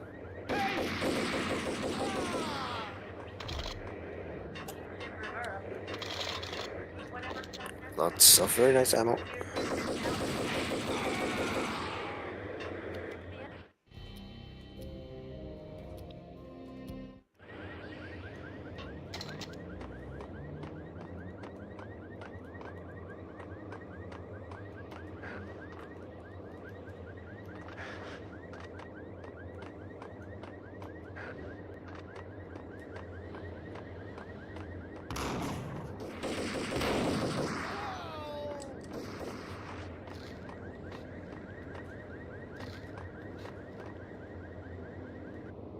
Friendly fire, literally. Ooh.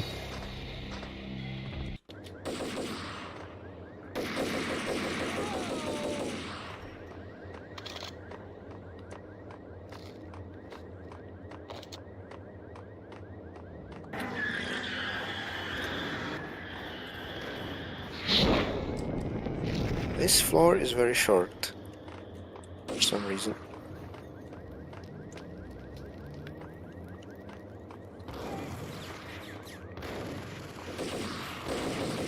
Or rather, it would be if I hadn't lingered. Let's see. Maybe there's some loot. Ah, yes, of course. There's a van here with loot. Holy crap, who are you?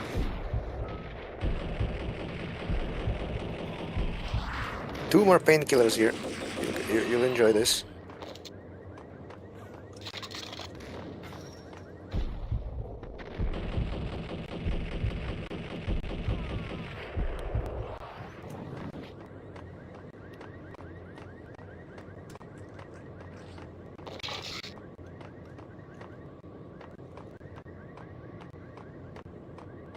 Very easy to miss ammo on the floor here. Where? No, in a different section. But this is the van.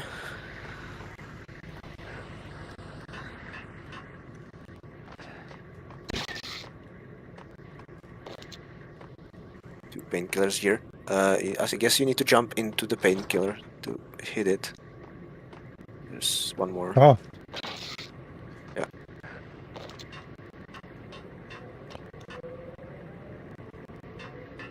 Now you got everything.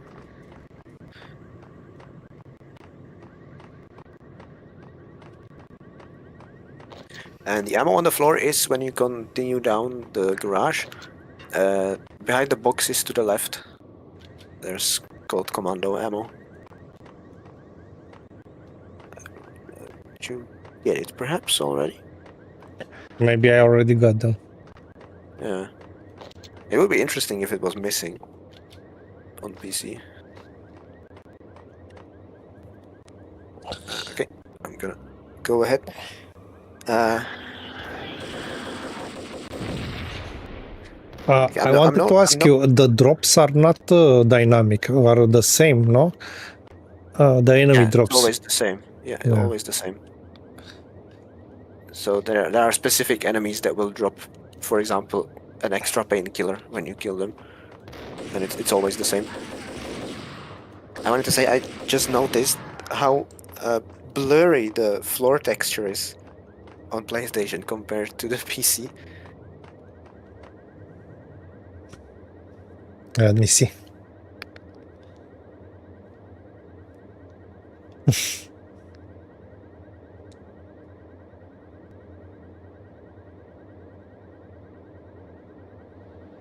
Is this very uniform blur, grayish blur, whereas on PC it's very detailed. It almost looks like there's an actual detail texture. It's like straight out of Unreal. And then it's not really gray, it's sort of green/teal. Quite colorful, very nasty, I would say. If you had such concrete in real life, it looks moldy.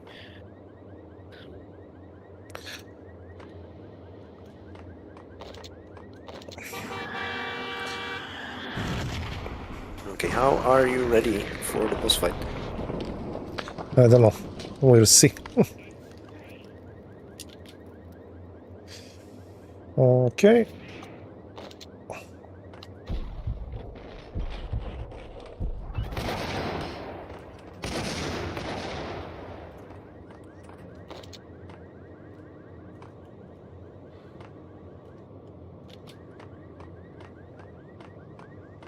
Yeah, here we have a new weapon with very little fanfare.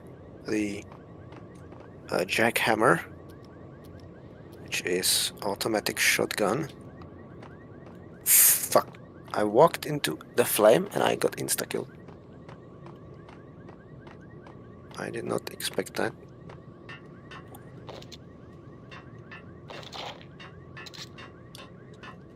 Well, time to run through now.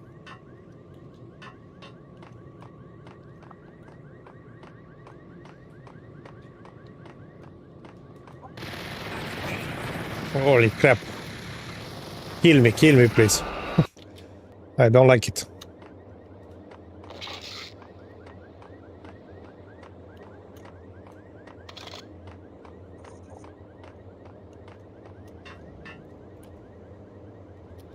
Yeah, let's try something else.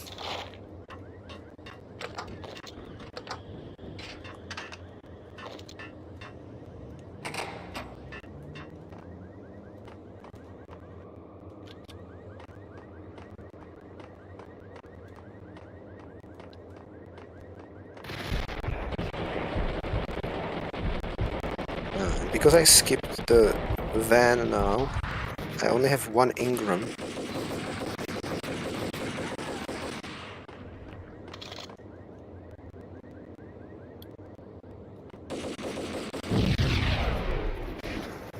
Normally I like to use double Ingrams for this encounter and for the boss. Oh. Okay, he ran away, which means he runs around the garage. Come back wherever you are. You know, I really hate people who refuse to see the inevitable. Well, runs. He actually teleports because there's this fence here that you cannot run through. But he spawns over there by the white car and he runs away around the corner and phases through the fence so that he appears in here in front of the phone. The payphone started to ring. Bankers. And then you interact with the phone to exit the level. So, did you kill him? Yeah. Okay, so I guess we can leave. Where is the phone? It's in the middle. Oh, In the I can middle of hear the it now. garage.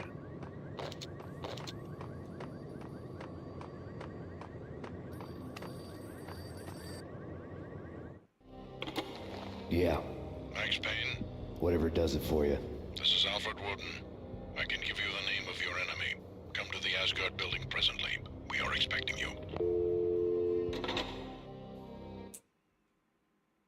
Valkyr, Asgard, lots of Norse mythology references in the first game. The land of the blind. Woden was waiting for me on the steps of the old building. Mr. Payne, let's go inside. The others are anxious to begin. The others? Despite the general misconception, this building actually predates the City Hall by 2 years, thus being the oldest municipal building still in use here at the foot of the Brooklyn Bridge. No kidding. The old man played tour guide as he led me through a dark, domed hall. The answers I was after loomed large ahead. Mr. Payne, I would like to introduce you to my colleagues in what we call the Inner Circle. You've been watching too much X-Files. You have seen the files on Project Valhalla. We can fill the gaps, provide you with the information missing from those files. We were all involved in the early stages of the project during the Gulf War. What's the catch? We would very much like to blow this thing wide open, but our hands are tied. Her name is Nicole Horn. She was the key figure in Project Valhalla. When the funding was discontinued, she simply refused to quit. She knew exactly what she had in her hands. Nicole Horn is the president of ASRock Corporation. She has more than half the city in her pocket. This must be kept under wraps. If you try to go public with this, we will deny any knowledge. We need you to take her out. Afterwards, we can protect you, make all the charges go away. That was the cue for the killer suits to kick in the doors and swarm inside.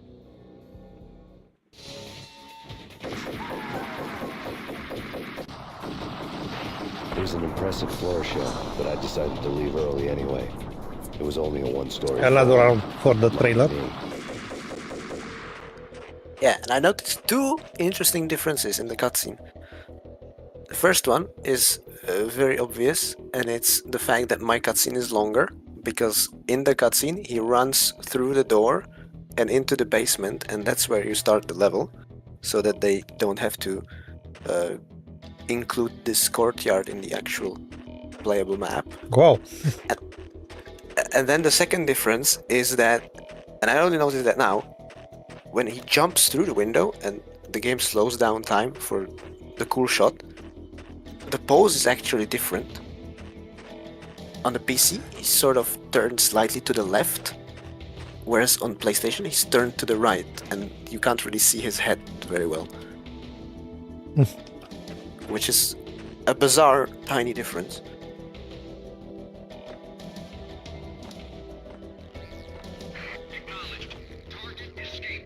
Okay. And now back to gameplay. We continue with the trip mine mechanic. I don't know why his mansion is trip mined. I will not ask. Actually, I said that wrong, because this is not his mansion. His mansion is in the second game. This is some museum, if I understood it correctly. And I guess it's the headquarters of the Inner Circle. Or at least a meeting place for them. So I should keep the dual ingrams for now? There's better weapons to use, like the Colt Commando. No, I don't have any more ammo for it. Ah, okay. In that case, maybe the jackhammer. That's pretty good as well.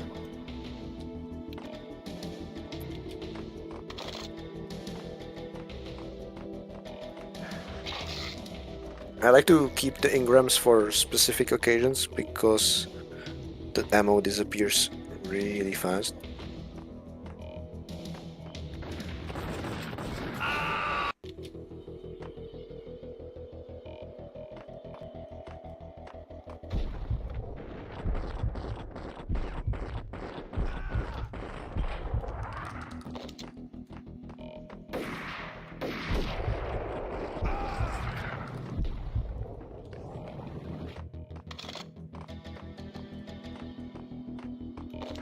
Yes, I agree, Silvio. Best music in this level. And this is a track that actually the motive got carried over to the second game. This is so 2000. You don't hear this kind of music nowadays. It's too orchestral these days. They have too much money. Yeah. I still love the old type of music. The one that was on Real, if you remember, which was dynamic. I think it was used the same format on N64 mods, no? No, on N64 they are MIDIs, which is slightly different. The Unreal is tracker music, so-called, which is sort of a similar concept, where the songs are represented via note sheets, essentially, but the tracker music has different effects. And then in practicality, there is one big difference, where MIDI does not provide the sounds for you, and it's sourced from either your sound card or some sort of synthesizer, whereas tracker music does include its own sounds. Yeah. But yeah, the big advantage of formats like this is that you can dynamically change the various instruments and layering of the tracks, so to speak, in the tracker. Based on events on the game. Yep. This doesn't happen anymore because it's pre-recorded everything now. Yeah, I mean they're trying to do similar things in really modern games, but it takes a lot of effort and a lot of engineering to get something that at least approaches this. Because I remember I saw an interview with Jan Walta, who did the music for Kingdom Come Deliverance, and he speaks about this, that the music for Kingdom Come was intended to be dynamic, but because it's pre-recorded orchestral music, it meant for him, first of all, a lot of work composing and recording the music, because you need to have very small stems that you can One of the monitors showed what was left of the loop inner and circle. the sequence so that it sounds good and not repetitive. And then also on the sound engine sound, actually implementing a system that would do this for the game was non-trivial, to say the least. One of the monitors Whereas showed what back was in the left of days inner with circle. this kind of sequenced music formats, it was trivial. A lot of games did it. You mentioned N64. Banjo-Kazooie is a very famous example of this, where the music changes by changing instruments. So you have the same song, but you have a lot of versions of it. So every single level has a water version of its music when you go underwater, and the main hub, Gruntilda's lair, has maybe 10 different versions, because you have a different version in every room associated with every of the levels, with each of the levels. So when you're at One of the monitors treasure showed what was left of the inner circle. something cove, treasure trove cove, you have pirate music sort of instruments, and when you're at Freezeezy Peak you have winter music instruments. When you're at Gobi Desert you have Egyptian instruments, and so on and so forth. And it's really cool. It sounds really fancy, and it wasn't that much work for them to do, actually. Yeah, in terms of sound, it's worse nowadays, in my opinion. Even the 3D sounds was better back in the day in games. On screen, the so-called corpse of Alfred Woden. Oh yeah, I wanted to mention, miraculously you mentioned waking from his dirt Unreal, nap, looking smarter than his dead and pals. the same In the land of the blind, the one-eyed man kind is of king. music is used, I didn't know how he pulled it I off, think, but it was a pretty much slick in way to every get out of all his promises. Unreal Engine 1 game, so Most of what he had Deus said fit Ex too well to as be a well load of crap. uses the same kind of music. I think Deus Ex might be the last game that used it. Really? I know that there's many games that use the Unreal 1 engine. They were released until 2011, 2012 games on Unreal 1 engine. Really? Yeah, I saw a retrospective on YouTube with all the games released with that engine. Actually, that guy does this kind of movies. All the games made with LitTech, all the games with Unreal, all the games with It 3, and all this kind of movies, videos. And yeah, there are some games on Unreal 1 which were released 2010, 2011, something like that, strangely enough. Now, I don't know if they use the same format for music, because they could opted for something else, of course.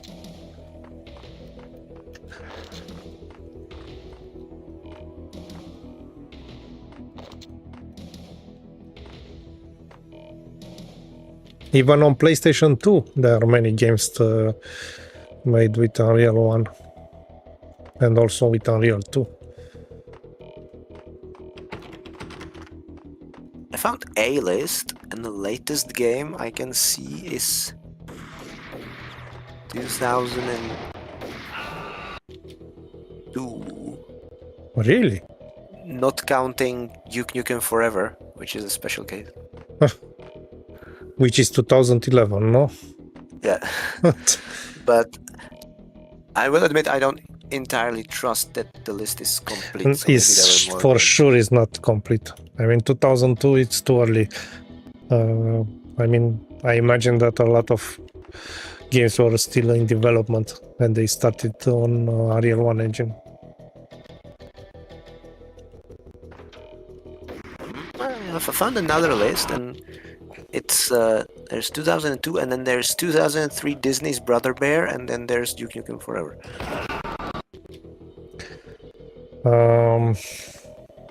Yeah, I will send you the video on Discord. Yeah, For sure. I think it's something interesting anyway, regarding all the engines. I mean, But this guy, what he did, he actually tried to find everything that was released with that, with a specific engine, even if it wasn't internationally released. There were many games released in Brazil or South Korea or stuff like that, which were not available in the rest of the world. Yay. Where are you? I was yapping and not playing for a while. I finally I'm not sure hit who's this one. ahead. I don't know, I'm this hallway. Still from this. Okay, I'm Yeah. ahead. I made it all the way up the staircase in the next section, where I had a loading screen. So through this door, there's a stairwell, and that's the next combat area.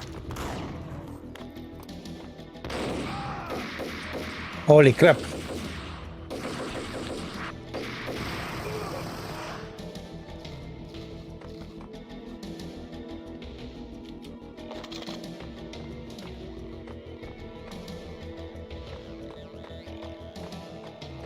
Nothing.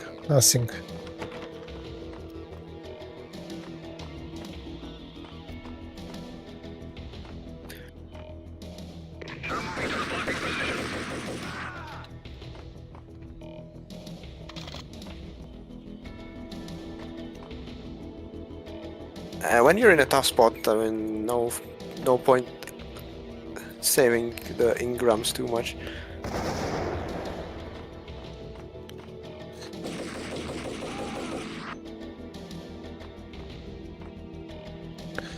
Okay. Go quick save.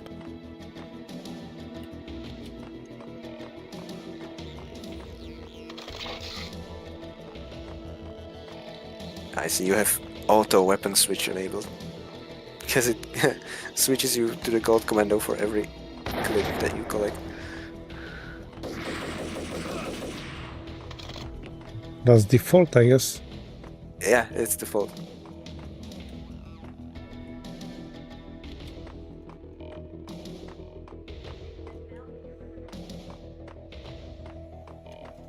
Man, nothing here. Yeah, nothing up here. And when you go through the door, you get into the office area, and that's where I had the loading screen. So you will catch up. To the right, on the wall, there should be painkillers. Nice. Definitely came in handy. I'm maxed out at this point. The crap, man. That's the definition of camping. What the fuck? I cannot do it. But can I throw a grenade there? Oh fuck.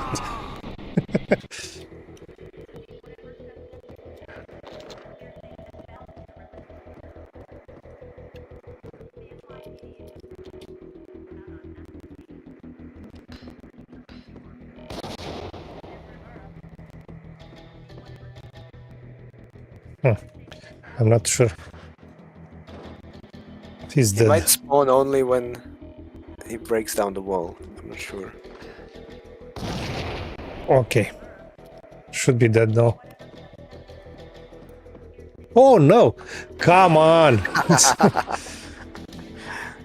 Put the boys in the box.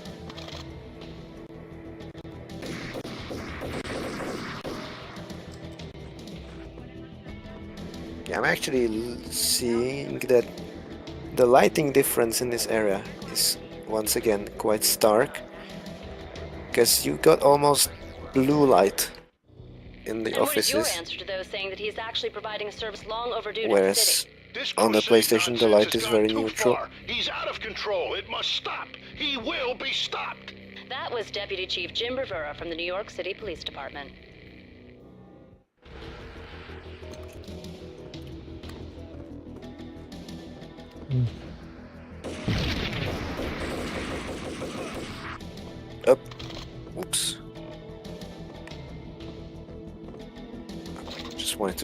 have a peek and I went too far forward.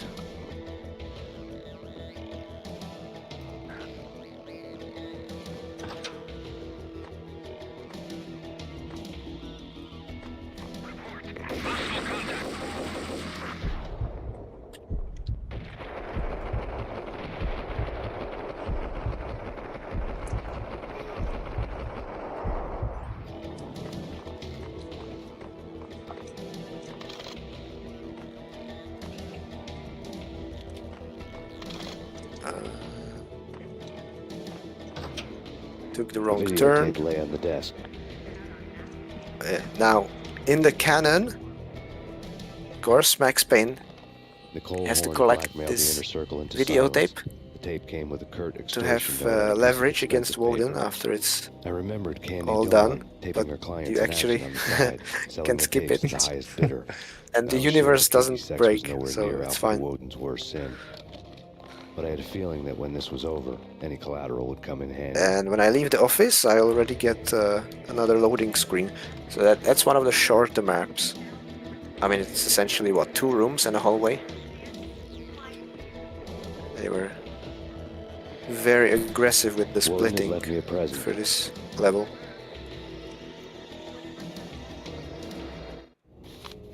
Woden had taken care of my mission preps with military precision. The critical areas in the Acer Corporation headquarters blueprints were circled in red. The president's office was at the top of the building, right below her penthouse suite. The elevators were controlled by a security computer, part of the mainframe located underground below the building. The high-rise was sealed as tight as a sci-fi fortress. I don't know about the controller. I mean, if you are referring to these versions, I played them on Xbox and it's not that good with the controller. Now that I've played again with mouse and keyboard. But we'll get the remakes. Remakes for sure will be with controller support. Very good. Nothing Controller seems to support. stop Acer Corporation's phenomenal No doubt. victory march. Incredibly, the stocks are still rocketing. Worried experts already see a danger in the company's success. I would say like Some have this, gone as far as to say with that Acer the Corporation is about to become an even heavy-handed bigger auto monopoly aim. than Microsoft ever was. It doesn't play bad on controller. But only the first game. The second game is not good at all. Actually, I But, finished the second game only on Xbox. So it will be a premiere for me playing it on PC. Cool. I mean, finish it on a PC because I played it but didn't finish it. Well, I'm talking a lot of shit about the console version for the second game, but I only know the PS2 version. Maybe the Xbox version is actually good. I don't know. I have no clue. But the PS2 version of Max Payne 2 is not a very good port. It's a very bad port. And I will not talk about it anymore until we are playing it, actually.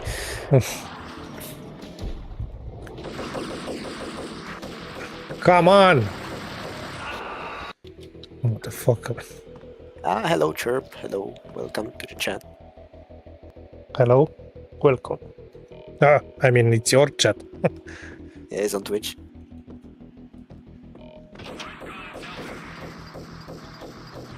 Chirp is one of the people who say that Max Payne 2 is better. It's not. It really isn't. It's awful.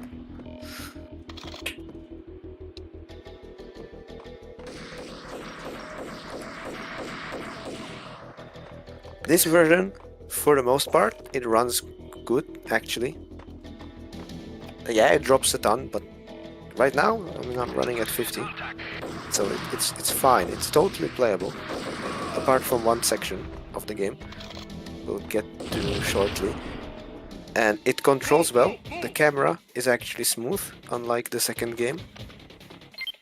And I like how it's split into small levels, because it allowed them to actually keep up the graphical fidelity of the game. Like, yeah, the textures are worse, but that's just consoles. That's part for the course.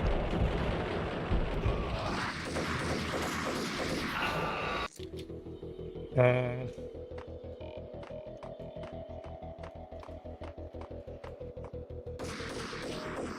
And I also hate this guy. And also, they have a proper auto-saving, at least. Whereas the second game, it doesn't have auto-saves. You have to do manual saves, and the manual saves take ages.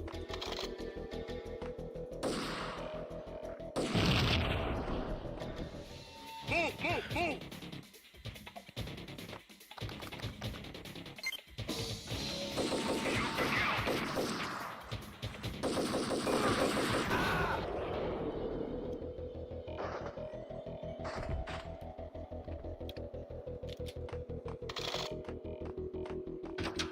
Search and destroy. You say that you would rather save scum than rely on autosaves, but when every save takes 15 seconds to do, I would rather have autosaves that take 2 seconds.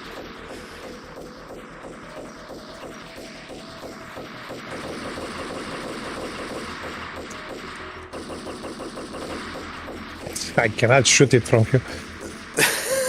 So stupid. Railing in the way. This is really interesting, actually. I will backtrack now to compare this, because you're shooting a lot of enemies that are completely outside the playable space. I forgot about the trip mine. Oops, I exploded. You're shooting a lot of enemies that are outside the playable space, and I wonder if they're even here on PlayStation. At least the room is here, so we have that going. Yeah, let me see your screen also. I'll have to get back. Ah, yeah, and you went into this door, which is optional, because the exit is actually down the stairs. And when I get here, I have one guy, and on the ground floor... Yeah, there is another guy. Can I shoot him? Yep. Okay, Nice. got him. Which way are you looking? This way. This way. Yeah. Can do graphics comparison. So you have this warm yellow hue in the levels, whereas I'm once again much more bleak. You wouldn't Much tell more grayed out. what is represented there on your side. Oh my god.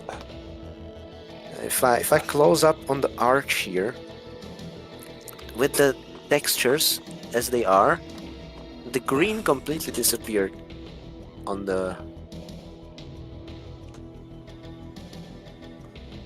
details, on the fres, I think is how you call it.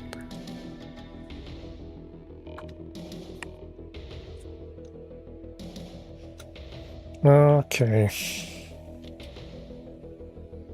Yeah, all the graphical downgrading is in the lighting and the textures, which I mean, in this era, the lighting is textures also, because this game relies on light maps. The actual geometrical fidelity is identical, because to be honest, the PC original is not it's not so polygon rich. It relies heavily on the very detailed textures to appear realistic. Yeah. This doesn't compare with even with Quake 3 at all, which was marketing a lot the curved areas. Yeah, a lot of the rooms are very blocky in this game, but the textures are amazing, so it looks good. And yeah, it's basically the worst combination you could get for a PlayStation game, because the PlayStation is much better at rendering a lot of polygons than it is at textures. There are some first-party like exclusive PlayStation 2 games where you have very, very high poly models. Some, Final Fantasies and stuff, I think.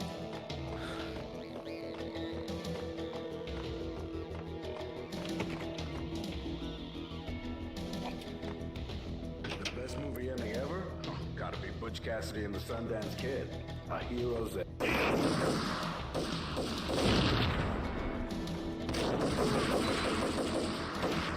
Ah, come on.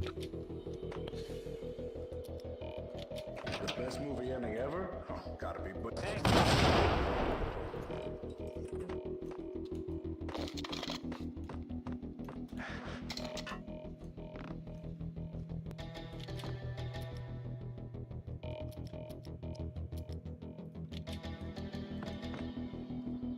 Is he stuck in the air? Yeah.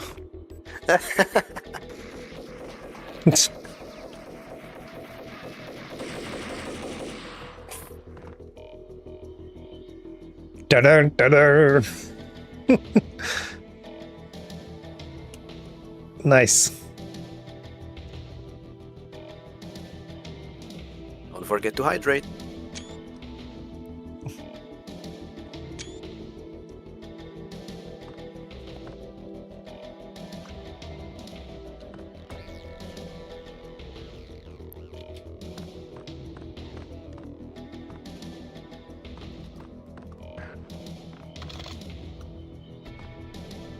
I don't think you can jump past this one. You need to shoot them.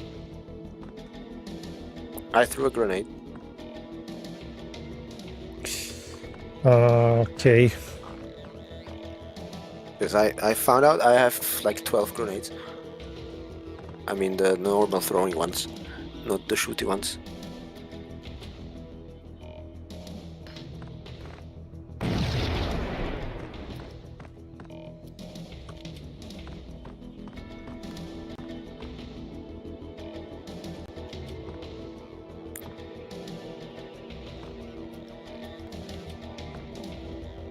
You have to throw a grenade here because the trip mines are on the inner wall, so you don't really have an angle to shoot them. Alright, let's go through the door.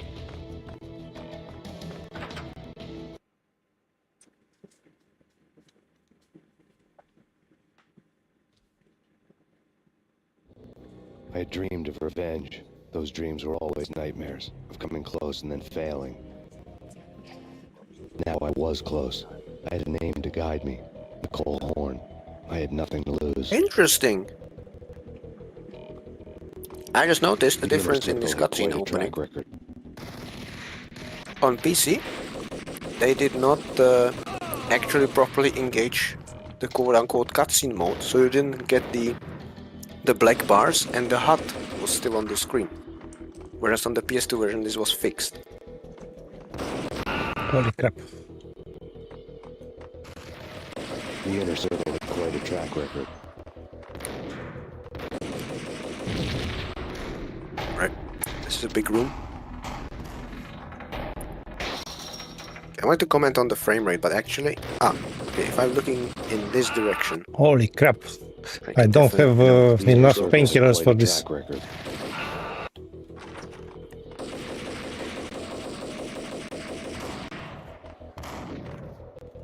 I do, but I will actually do a trick to make it even easier for myself.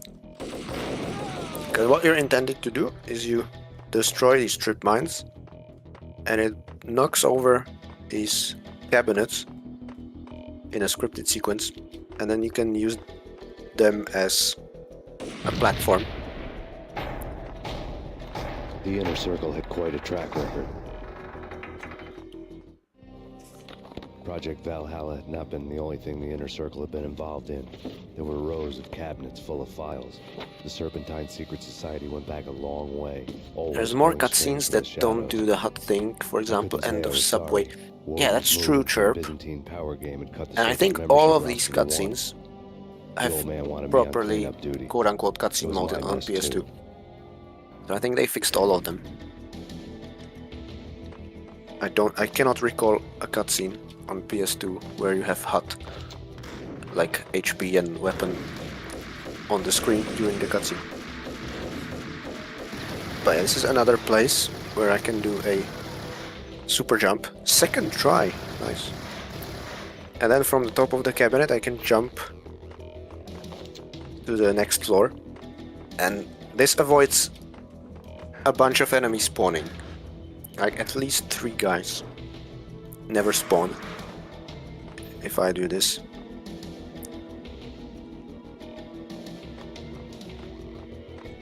Oh, he threw it! Oh my god.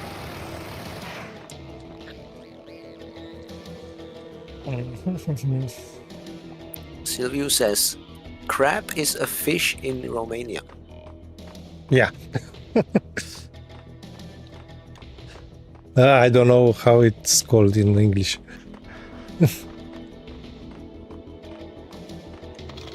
So actually it's the holy fish.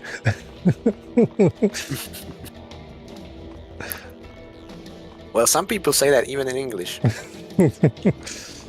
Holy fish.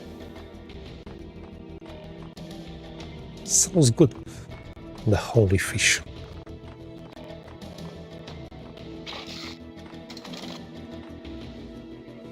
Okay.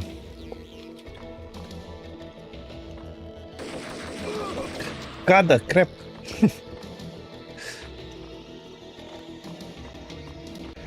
God, the fish. Ooh, painkillers. I actually didn't know about that dispenser. Thank you for telling me. I will go get those. You have room for them? Yeah, I actually lost a lot of health to the guy on the stairs because he threw a grenade that I wasn't able to dodge.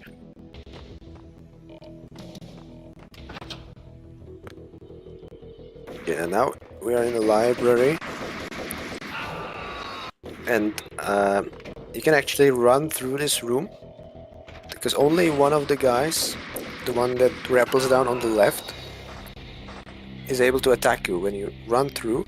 All the other ones seem to be unable to properly aim at you Yeah. on the floor. So if you rush this guy on the left, you can then go to the stairs and run through everything.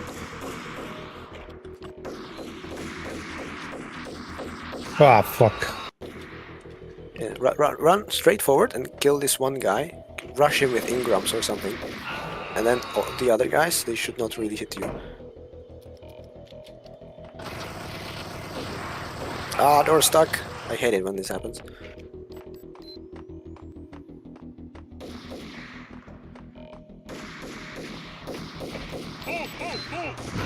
Ah, fuck. I did not realize that they will place more trip mines when you leave them alone. Come on, kill me.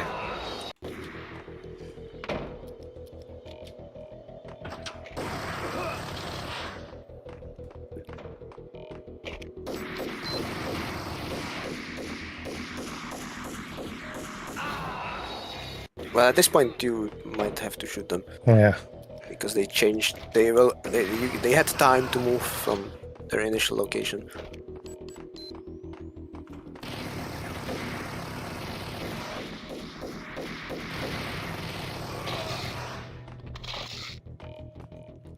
Ooh, painkillers. Nice.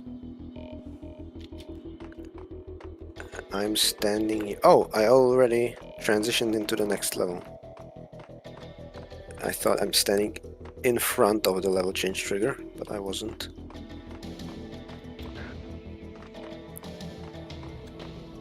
Sniper ammo full. Feels good.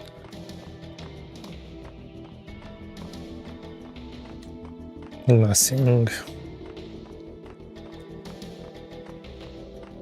Pics. Ah yes, yeah. I saw that you bought a new PC chirp. Well, new GPU. 3060 is nice, although I am actually rather satisfied with my 4060. It has less VRAM, which is annoying, but frame gen is pretty nice. Ah, you like frame gen? Yeah. You don't When care, it's- I mean, about fidelity, no? Graphic fidelity. I think it looks fine. Like I don't think there's any ghosting that would ruin the experience for me. I think the input lag is acceptable, and it really helped me get a nice frame rate for my 144 Hz monitor in something like Alan Wake 2 or Cyberpunk. If I played on 60, I don't need frame gen, but I play on 144, so it helps me. I presume you don't play with ray tracing. Alan Wake 2. I had it enabled on low preset.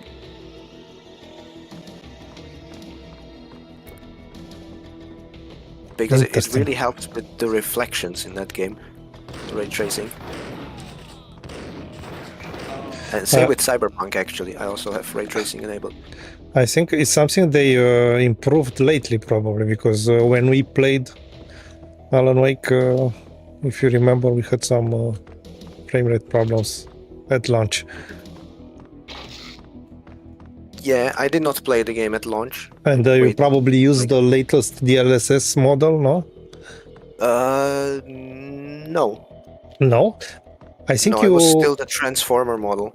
Yeah, because lately in the latest drivers, they overwrite by default.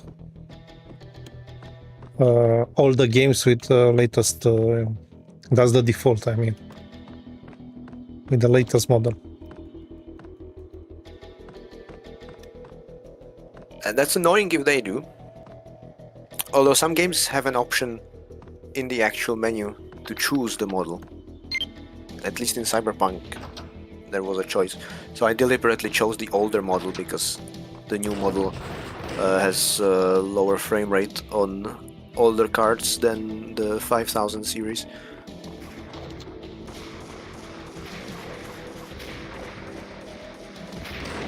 But yeah, another thing to point out is that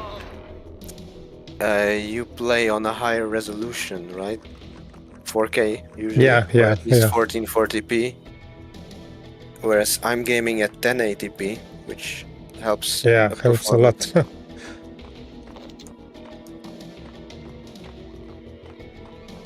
Yeah, I mentioned, or I teased earlier, that there is one part of the game where the frame rate gets really bad. It's this part. There is this large circular area with multiple floors and a large room at the bottom, and looking into this really tanks the frame rate. It's curious that they even split this level into 2 more maps. So I will run down all the stairs, and basically one room before the final fight on the bottom floor there is a loading screen. And it doesn't really make sense to me why they did that, because you already have to render this large room anyway, so there's not really that much content you get to cut from the map to save on performance. But maybe they needed the RAM because of all the enemies that spawned for the last fight. And even then, despite all that effort, the FPS is still shit in that room and for that fight.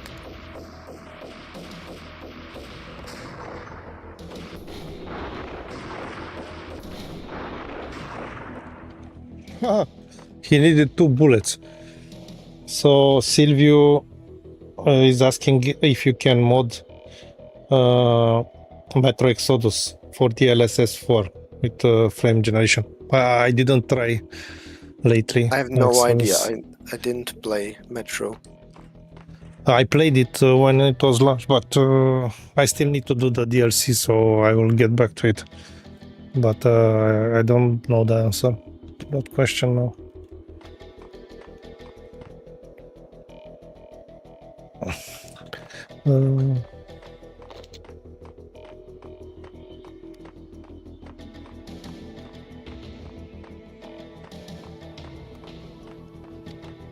Nice CPU upgrade as well, Chirp. Yeah, that's a big one. Going from a Ryzen 1600 to 5600. That's a big leap.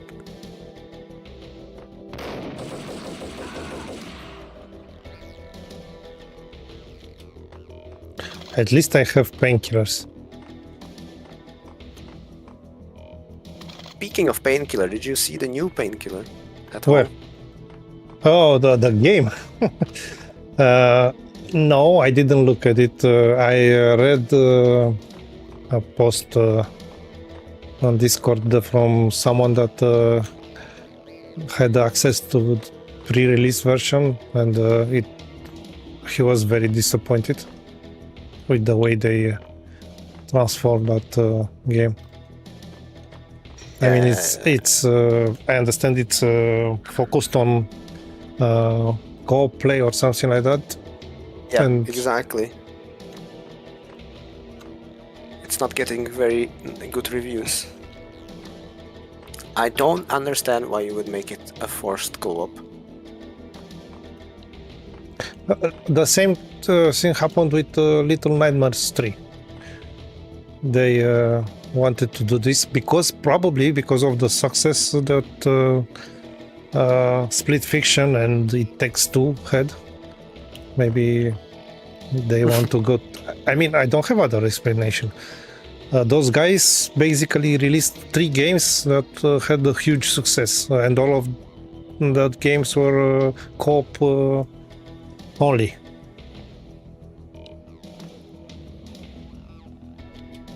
I mean, yeah, It Takes Two was a really good game, but I don't understand how you can take a sort of story-driven and also a bit gimmicky cooperative puzzle game and from that go into it would be a great idea to take a brain-dead first-person shooter franchise and turn that into forced co-op as well.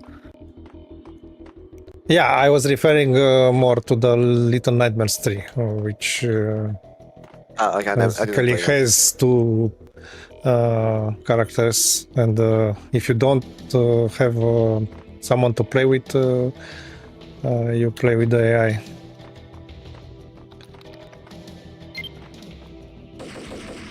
What? Is that a backtrack door? I think that leads back into an earlier area. Yeah, it's the staircase that you took out of the archive at the start. So this door obviously doesn't open on PlayStation because that section is in an earlier map. Ah, come on, I didn't realize that's missing.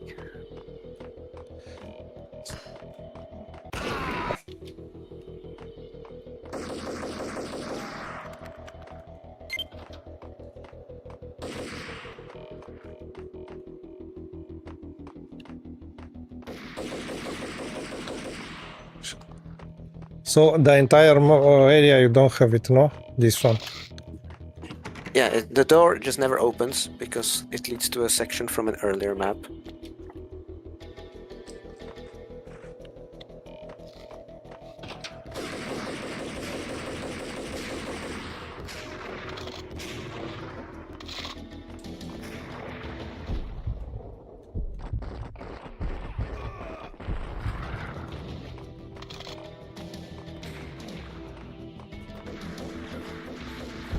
Holy crap. You can probably ignore those guys. I don't think they can really hit you when you continue through the level.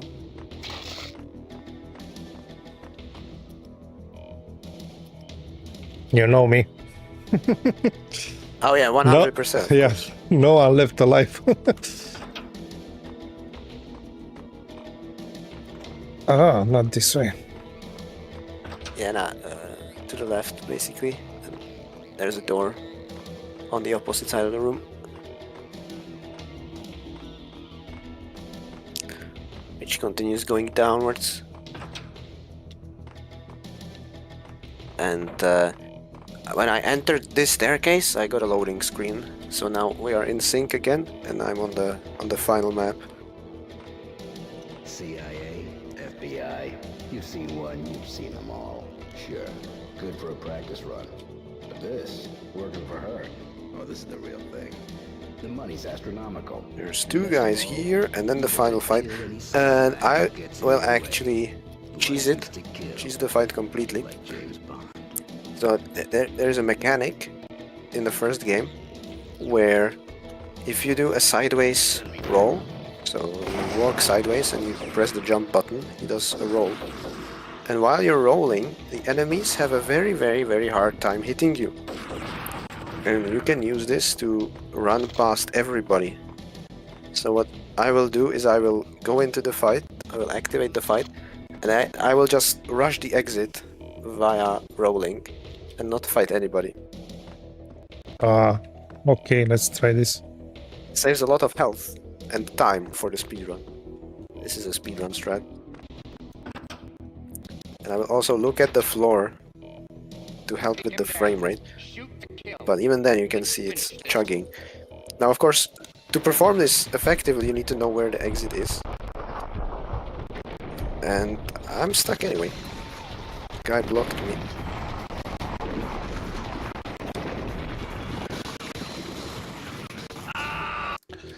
Okay. Maybe it's better to try to kill now.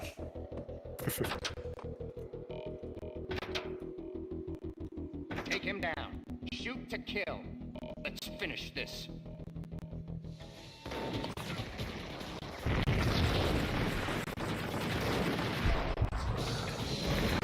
Maybe actually they didn't split this map for performance reason, but purely for gameplay reason, because it is also... every map split also means a checkpoint. Because this is not a simple fight. There is a lot of shit. Okay, second try I rolled to the exit. Shoot to kill. Let's finish this.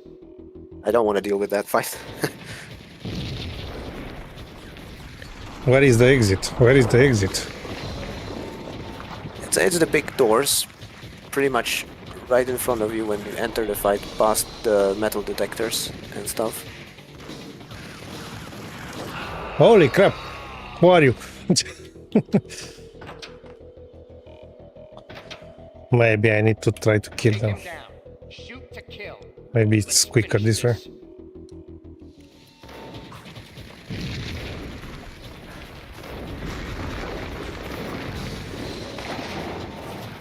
Hillview says, this area reminds me of 3D Mark 2001. Yeah, it's not the same engine, no? Shoot to kill. Very unlikely, because this is Remedy's engine.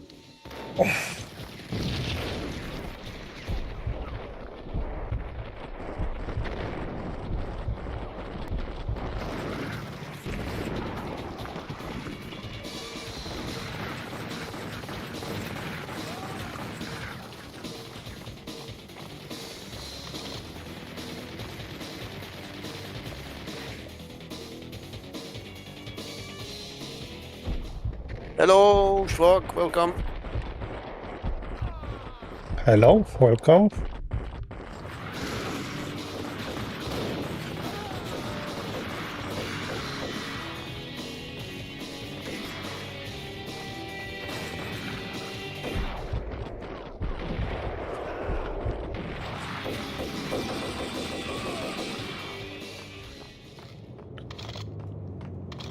No For painkillers? viewers on Twitch, because I don't have video description for obvious reasons, we are doing PC versus PS2 compare playthrough. But right now I'm waiting because I'm ahead because I skipped the fight. But you made it, very nice. Penultimate level. Nothing to lose. Mine wasn't the most original approach to the problem. It wasn't as if it hadn't all been done before. An eye for an eye, the first principle of revenge. Old as dirt, still going strong. The cardinal rule in going after someone with an intention to kill was not to make it personal, which it almost always ended up being anyway. It did with me. I took my time, cruising around the city in the snow. There was no hurry. Take a moment and compare the lighting and thinking about atmosphere building up the rage. in the starting area once again. When I was ready, I parked the stolen wheels at the front entrance of the ASRock Because I Corporation bet headquarters. it's going to Got be out, got in, got cracking. Stark, even though I had technically the this bullet area with is Nicole supposed to Horn's be name on it. I had this very 10,000 bullets with the Hag's name on sterile, it. She had ultra-high soulless, security systems, enough mercenaries industrial and weaponry to start World office War building. III. There was no fear. New York disappeared behind a veil of snow. I had crossed the threshold. This was her domain, sleek and sexy and soulless, all glass and steel. A place of color-coded security key cards, metal detectors, and surveillance systems.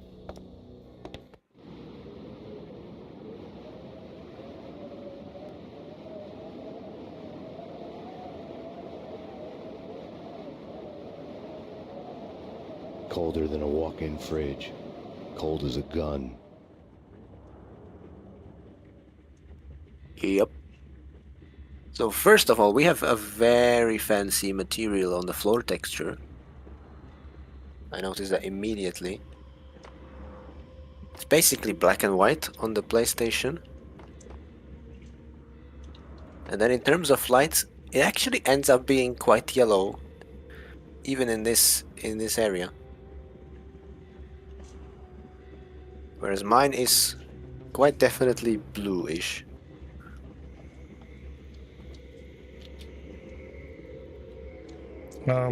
I must say I prefer how is on your side, on the floor, I mean.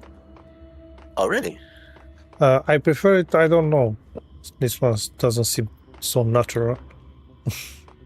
Yeah, I can see what you mean. Okay, I will prepare Ingrams and trigger the alarm. Because I know they will rush past this corner.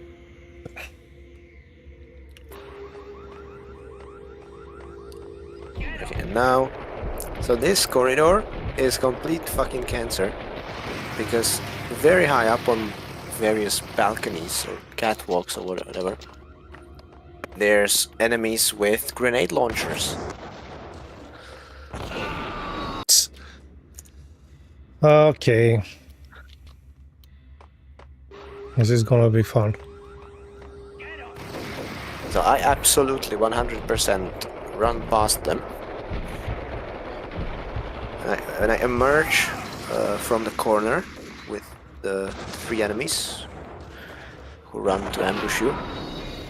Sticking to the right wall and running forwards without hesitation, I can make it past any grenades and hide underneath this little roof here to the forward, right. you say?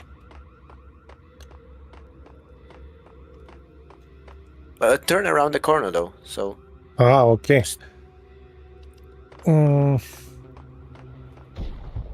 So now the right wall. When you're looking to this direction, the right wall. I jump over the bench and stuff. So that's the line I take.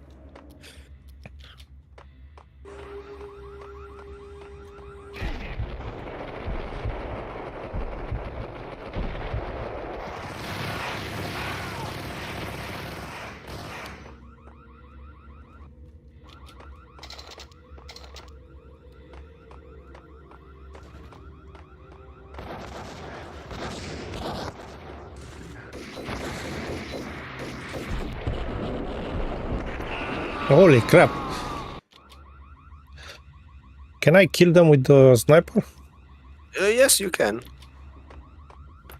I just don't even attempt, because trying to aim at them with the controller would result in my imminent explosion before I could really hit them. On mouse and keyboard, you might have a chance. Or not. One more try.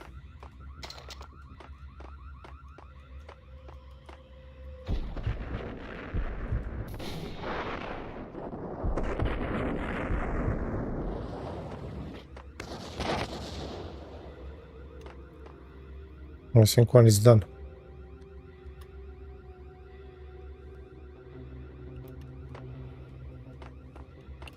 Office building Giratas, go burr. Cut that crap.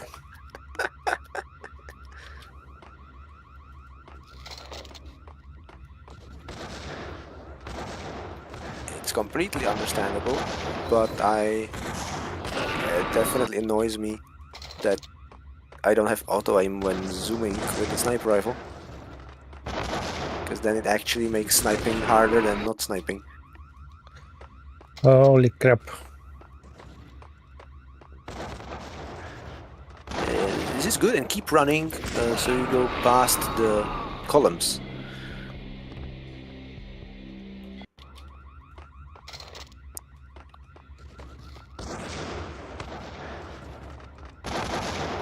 Still forward, still forward.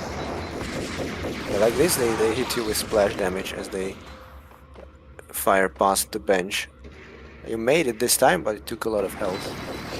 Ah. Up to you if you want to take it. No, I take it. Okay. Yeah, I take it, it's good.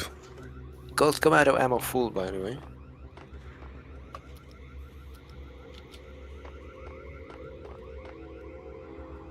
Very nasty. Trip mines on the staircase.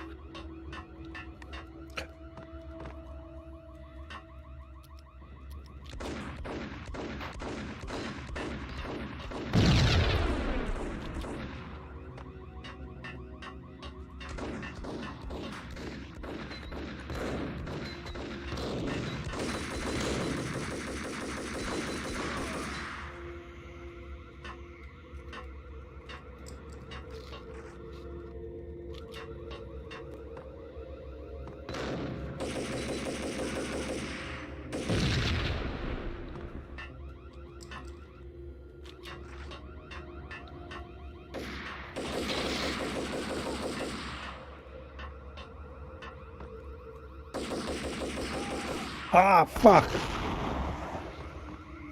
You made it.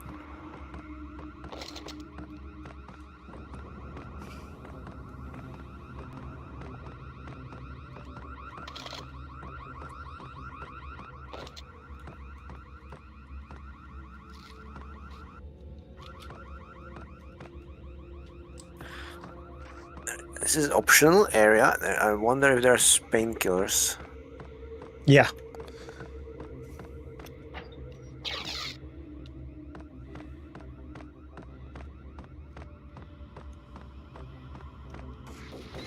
Now the way forward is up more stairs.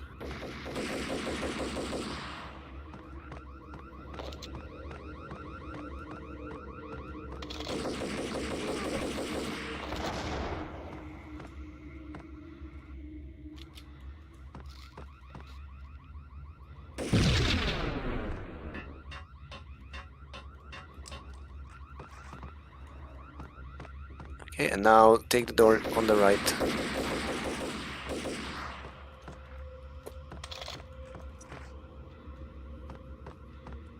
On PlayStation, there is a door. It's closed, but it triggers a loading screen into this section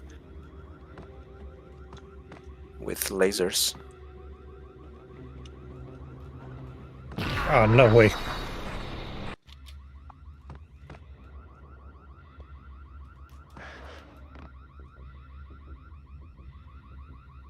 What the hell? I'm restarting this.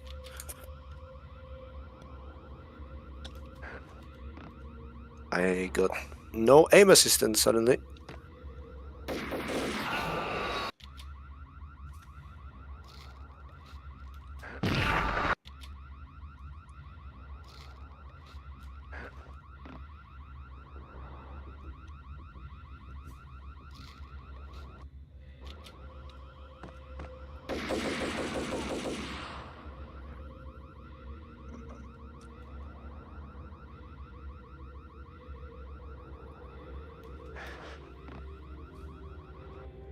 Ah, quick saving. I wish I could do that. I believe you.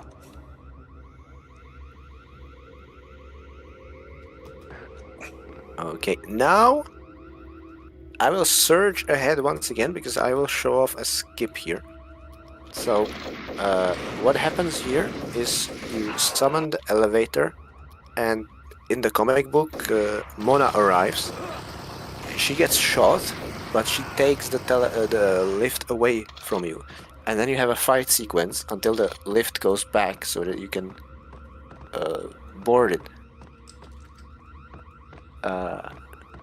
Man, why did OBS lose connection again?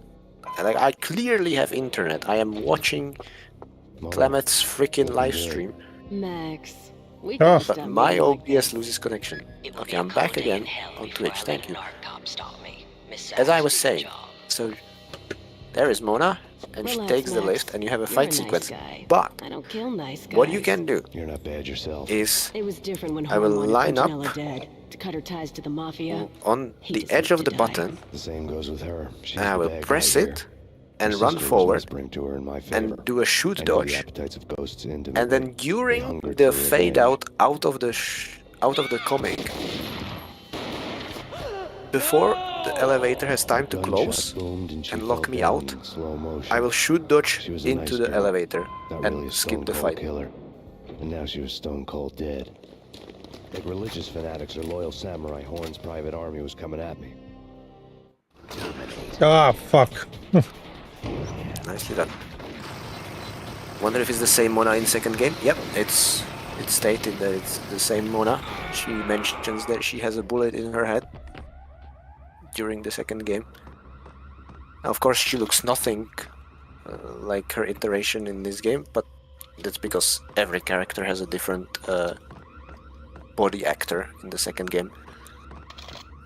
They got some models to do the When the elevator came characters, back down, Mona was something gone. to do There with was lot having a of blood, bigger but no game budget. body. Something clicked for the final time. My mind had never been so clear, as if somewhere high above the storm clouds were already gone, cold stars blazing from the black skies.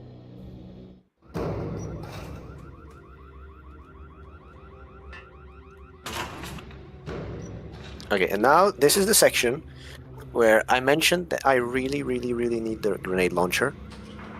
It's because of this. Because the elevator, when you activate it, is going up, and you have to shoot trip mines in time before they blow up your lift. When the elevator came back, It's okay on PC, but on gamepad it's literally impossible to hit it in time as the lift is moving and you're aiming at really super tiny targets. So what I do is I try to shoot some of them ahead of time with the sniper rifle, but that doesn't work the best because the trip mines also have Ah, shitty fuck. hitboxes. So then the nuclear solution is to use the grenade launcher, because then with the grenade launcher, because it has splash damage of course, I can afford to not aim super precisely and still destroy them.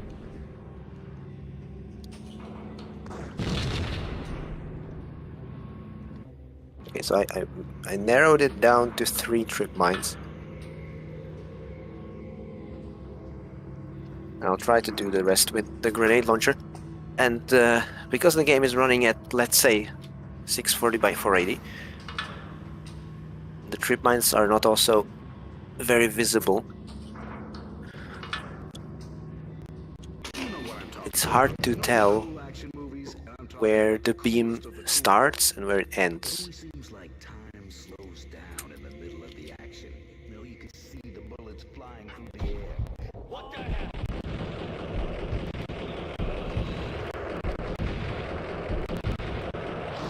This one is on the left. This one is also on the left, and the other one is gonna be the right, I think. Yes, okay, made it.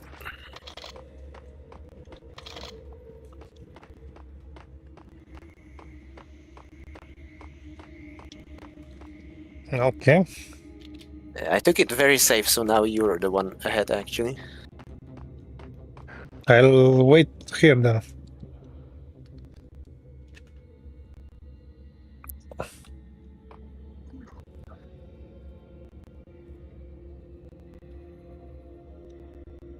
Ah, I went into the control room.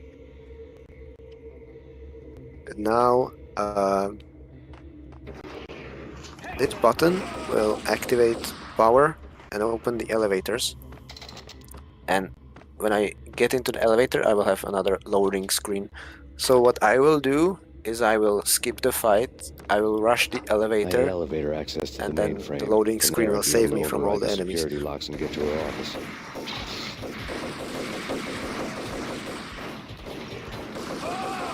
The bastards blocked my path. That never happened before. No, they killed me! Holy shit, bastards.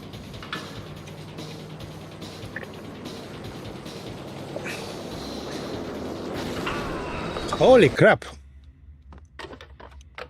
I had elevator The access to the mainframe. helicopter. From there, I'd be able to override the security locks and get to her office.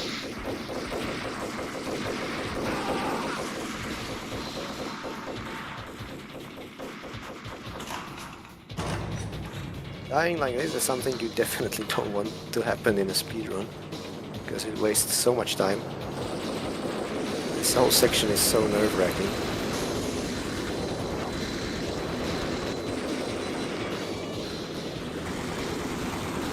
Holy crap! Okay, maybe I should save on the elevator. Be able to override the security locks and get to her office.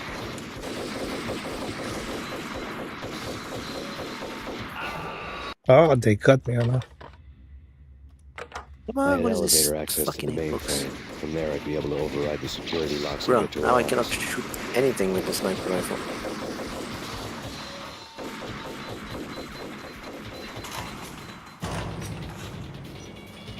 Okay. Let's go, stupid fucking trip mines, part 2.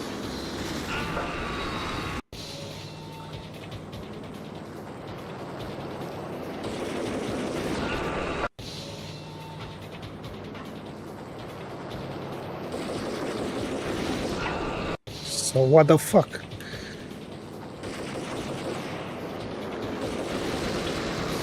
Actually, the splash damage, the splash radius is such that maybe I don't even need to aim that precisely. I think if I do another run, I'll skip doing the sniper rifle, because there's no point. It just wastes ammo.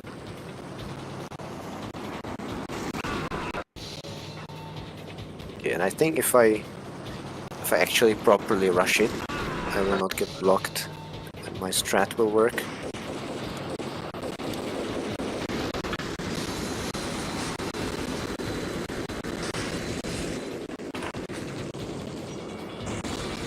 The unmarked chopper was Horn's pet guardian, inhuman and flawless. It was stalking me.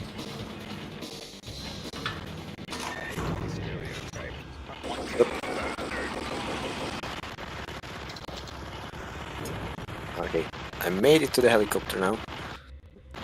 Yeah, I have to press the button. I always forget that. I will wait you.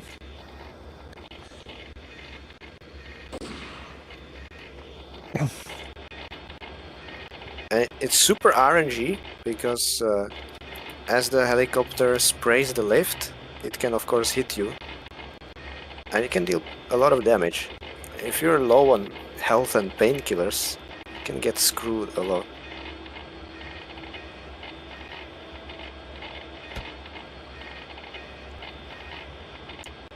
Okay, we are on the same location now. Yep.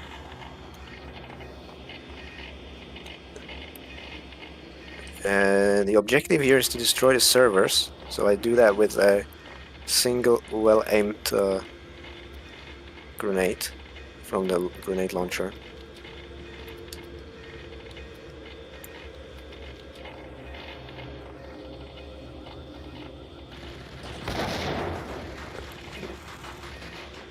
Shot it basically just from behind the corner, and that avoids entering this room. There's a bunch of enemies there. But you need to shoot the grenade in the middle of the circle with all the servers. There's 4 servers in like a circle. It was pretty much the right direction, but it flew past the servers. It needs to detonate in the middle. Ah, fuck. Yeah, good point, the wrong weapon.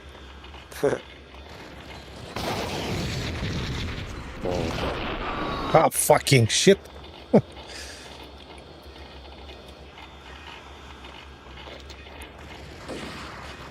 Huh.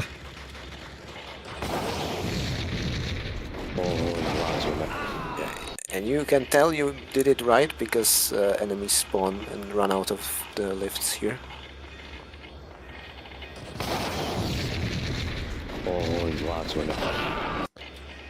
Man. I shoot from the right corner usually, not the left one. I think the right one is better because you're underneath one of the platforms where the enemies shoot from. So you don't take so much damage from the outside. And then these guys run from near.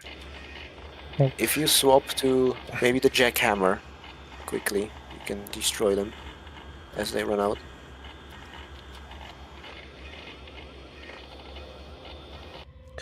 So on the right. Yeah, I think it's safer. I don't have enough health, that's the problem. Use blood time to switch quote unquote faster. Lots are no offline.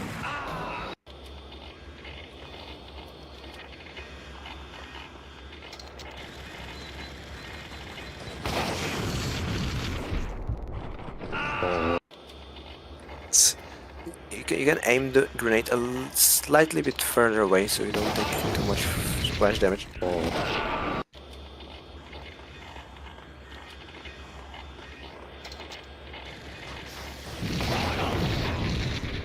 Yeah, like that.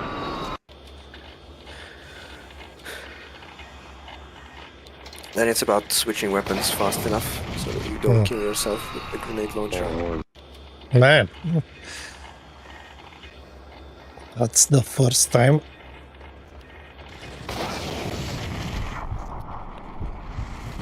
Lots.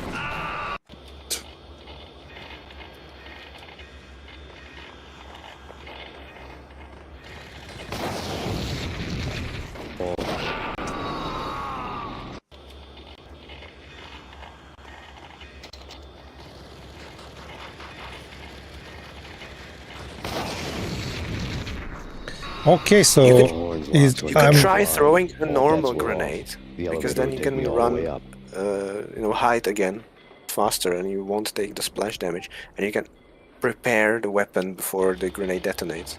That could be better.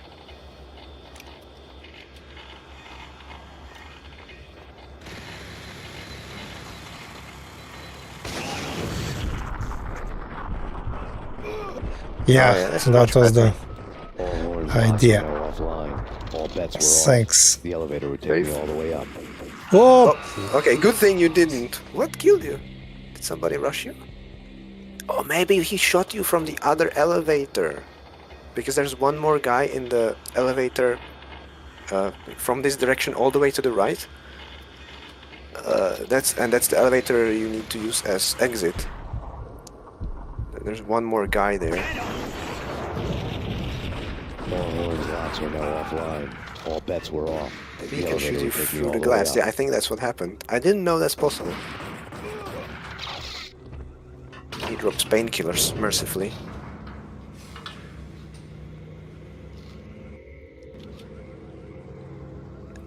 Thankfully, you're safe from the helicopter in this lift, so no trolling.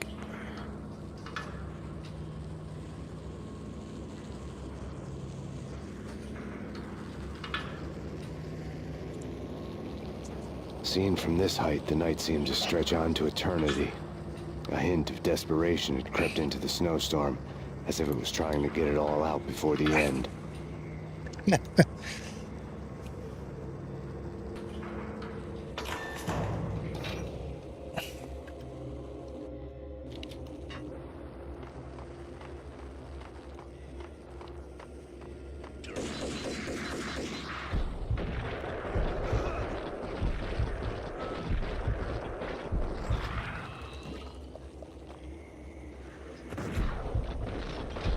I am swimming in painkillers. Good for you.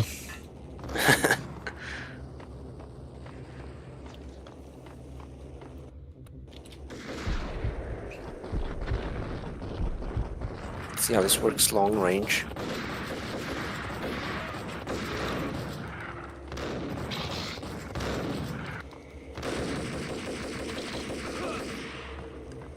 Nice. I think 2 of these guys drop painkillers. Yeah.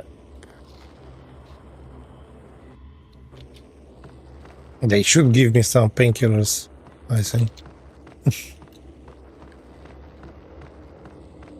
You'll need them for the start of the next level. It opens with a nasty ambush. I already used them. Horn's personal computer was on. This is mandatory comic book. You have to Next to the read printer this was a neat for the stack of exit door to expensive open. paper. Hacking through Horn's computer would have unearthed files of criminal plans, strategies for world domination, spy helicopter reports, illegal wiretap recordings, internet porno, all of the above. Take your pick. I really didn't care anymore. I had seen too much of it already.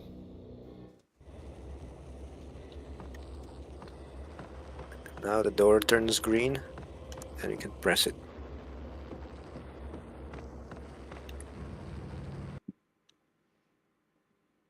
Pain and suffering. A warrior's heaven. For me, it's pain and suffering. They are right. Been meant to be a white-winged maiden that lifts you to a warrior's I think heaven. Turned out PlayStation to be Pain a and Suffering is the ride next to one. hell. The devil was in the drug. I knew. I had met him.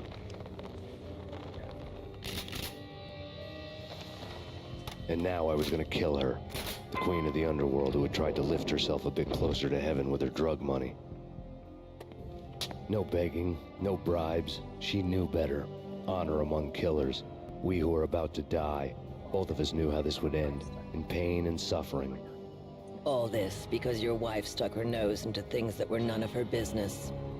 The cops were coming to take me away. The sirens were like a bad conscience I couldn't shake. It's ridiculous you've made it this far. You won't be alive when they get here. Stop him!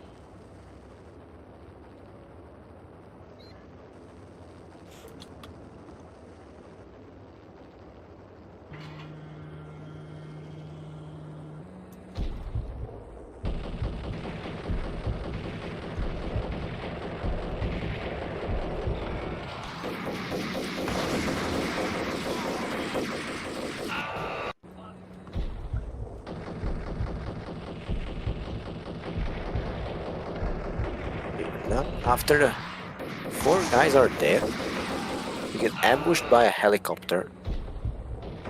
And this section is kind of weird. I don't really understand how it works. Because the helicopter will fly in front of the window and keep shooting. And eventually, the window closes and you're safe. But I think if you fire at the helicopter cockpit, it sort of scares it away and makes the window close faster. Ah, fuck. But, even more curiously, it seems you need a weapon with high penetration, so basically only the cold commando works. I tried shooting it with pistols, for example, and it did nothing.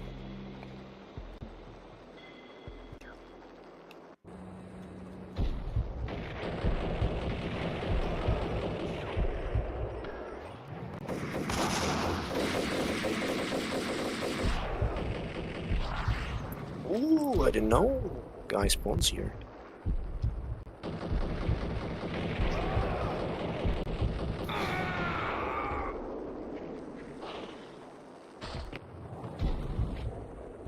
Okay, what should I do now?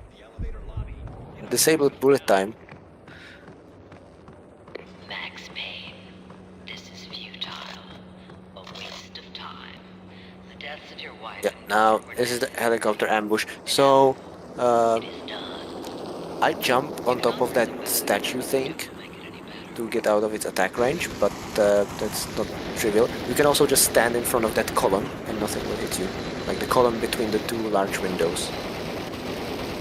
Or you can stand like this, that apparently works too.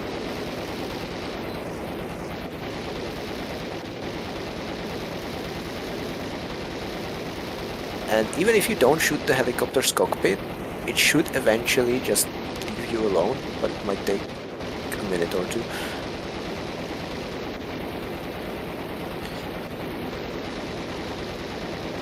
I will go ahead because there's a section where you run to the outside of the building and you get attacked by the helicopter again.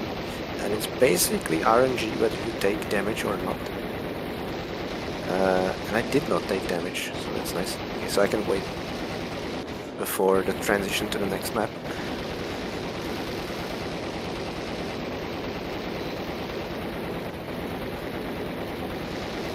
Yep, now it's closing. Okay, when it closes all the way, the door will open with 2 enemies behind it, so you can prepare the grenade launcher and insta-kill them. That's a nice way to do it. The other door behind you.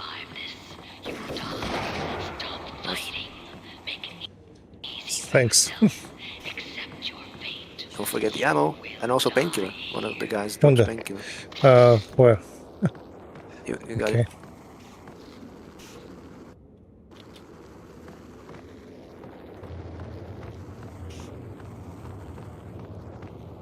This is the balcony. You run across the metal beam or whatever, and the helicopter will attack you. There's maybe a pattern to it, so that you don't take damage, but I just run forwards. And nice, you got good RNG. Now you go back inside. And opening this door is where I have a loading screen, so I will go through. A one-way demon ride is the chapter name for me now. Ah, crap. You have already lost. You have lost. Only death will set you free from your pain. Accept it. Surrender. Give up.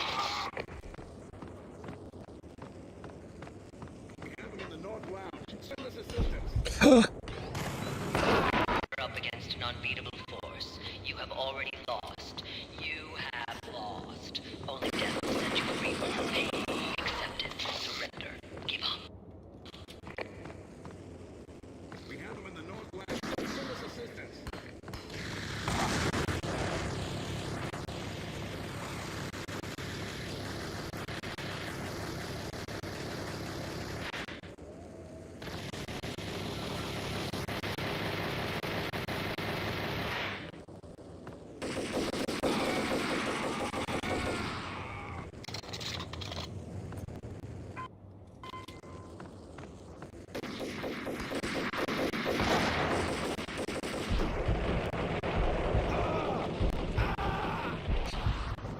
When you know where every batch of enemies spawns, it's very easy to spawn camp them with the Ingrams. But it's something you get for speedrun practice. I definitely don't remember. Yeah. There's 2 guys on the opposite end of the room, hiding behind a table.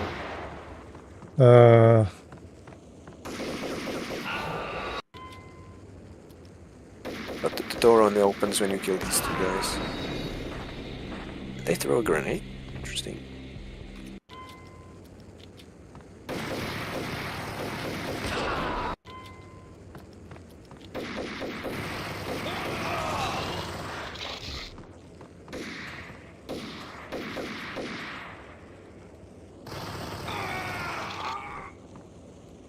I don't know. Should I save? I would.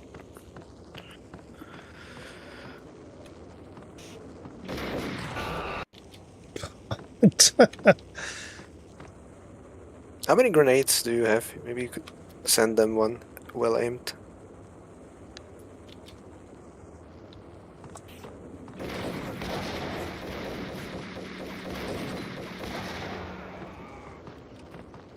That one should have worked. Okay. One of those guys is a very good hider, apparently.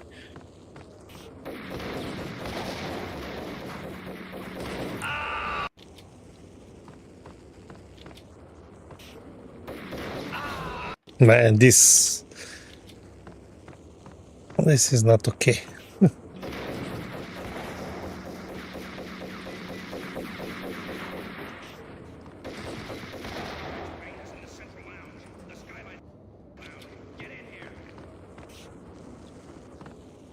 Okay, nice. When you go through the door on the left, there will be two guys on the left. But they're in close range. Very killable with Ingrams.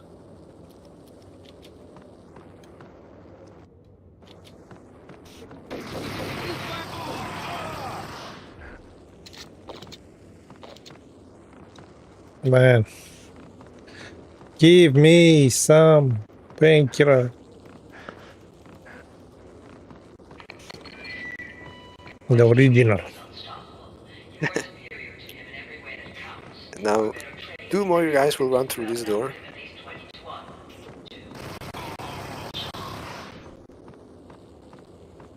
Or is it just one guy?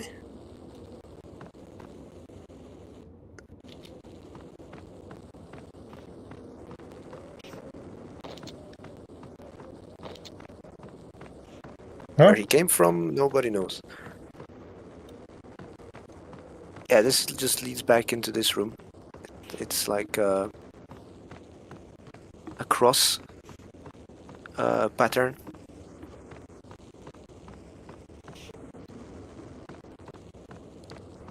So I need to go to the right or... To the right, this is optional room. I think there's maybe loot. I'm not sure.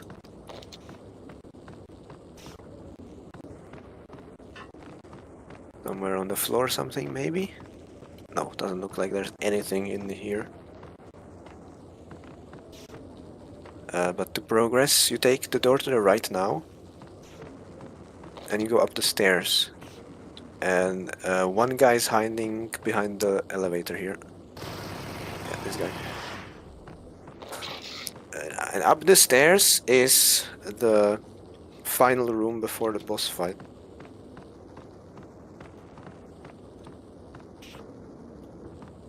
It's the long room with many columns.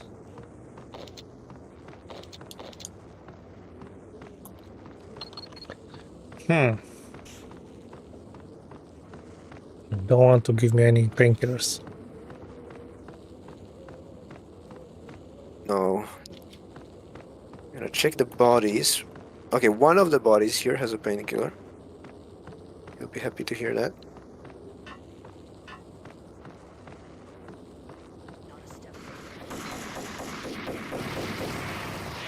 Let's admire this huge ass room.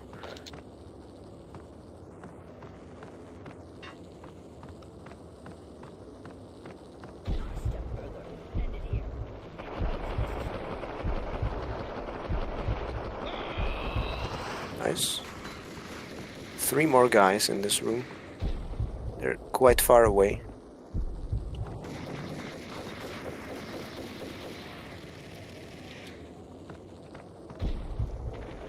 So I would say Colt Commando or even a sniper rifle, depending on how much ammo you have extra.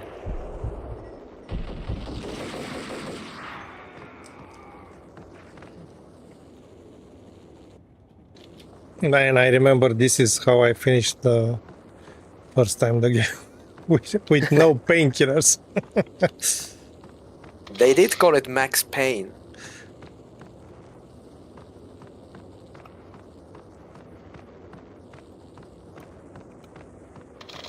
There's even a world map. It looks like a freaking Bond lair. Do I have it as well? Yes, I do.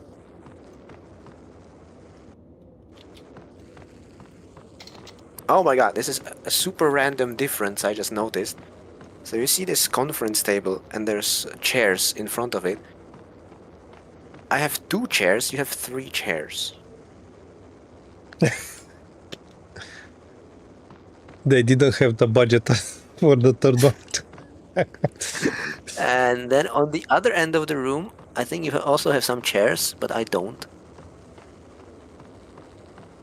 Yeah, there's like a little coffee table and 2 chairs, but here it's empty. It's a sad corner. But I kept the painting at least. Yeah. Nice. Okay, I will now press the super secret button behind the conference table, which opens the way to the roof and the final loading screen for me. This is where I get pain and suffering.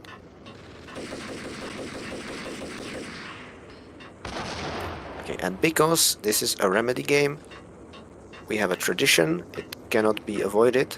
The boss fight is kinda lame.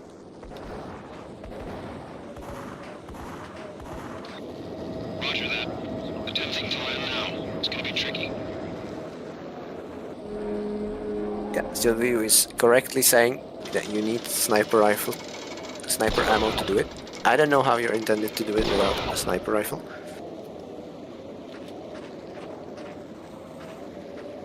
So the setup for the fight, yeah, speedrun tricks. I have the grenade launcher, and you have to shoot 3 things. You have to shoot the beam in the middle, and then 2 supporting ropes. And it doesn't actually matter in which order you shoot it. So what I do is I aim at the central beam and I shoot it first. And I'm standing in front of this door because that's where 4 enemies will come out of after I hit the first objective. Any of the objectives I hit after the first thing, they will rush you like this. Klamath is demonstrating. So what I will do, I will shoot the beam and then flick to the door. I will watch the cutscene, and then after the cutscene I immediately activate bullet time and I shoot with the grenade launcher under their feet to kill everybody instantly. And now I have peace and quiet, and I can pull out the sniper rifle and shoot both the ropes. So I will jump on this platform with the first rope, and I first shoot the rope far away because it can take multiple shots, but I hit it first try. And now all I need to do is hit this rope and I will finish the game. But what did you hit the first time?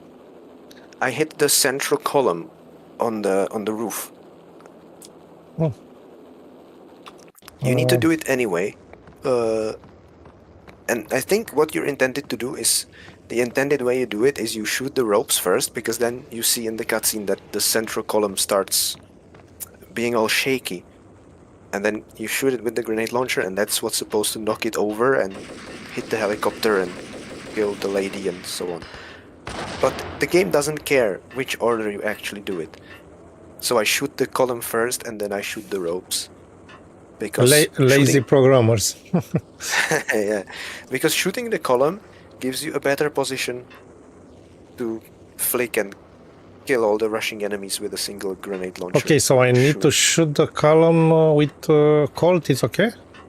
No, with an explosive, so it needs to be a grenade launcher, I'm pretty sure. Okay. So you can just equip it now, because there's nobody on the roof initially. Roger that. Attempting to land now. It's gonna be tricky.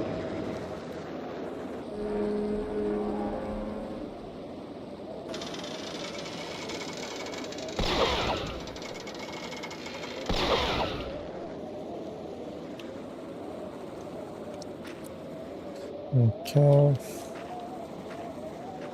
Yeah. You know which door they will rush out of, so I literally stand like a bit closer to the door, but like here, yeah. And I would quick save now, and I shoot the column with the grenade launcher, watch the cutscene, and immediately as I'm able, after the cutscene, I bullet time and shoot them. Oh. Wrong weapon, yep. Still wrong weapon. Huh?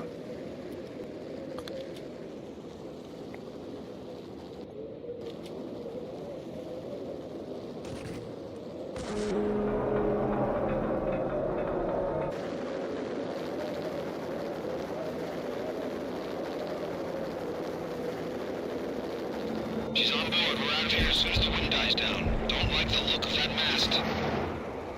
Nice, I think that's quadra kill. Okay, nice. Yep, and now sniper ammo full, so you are completely set.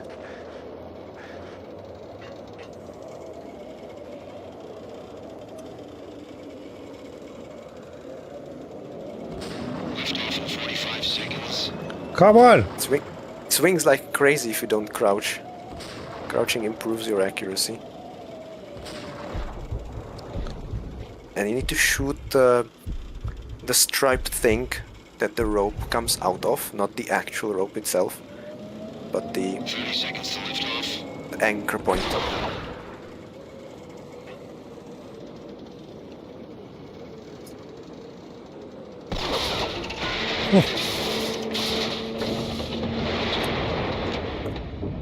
GG! Yeah! We did it! We did it 3 hours and a half almost. That 3. Right on cue.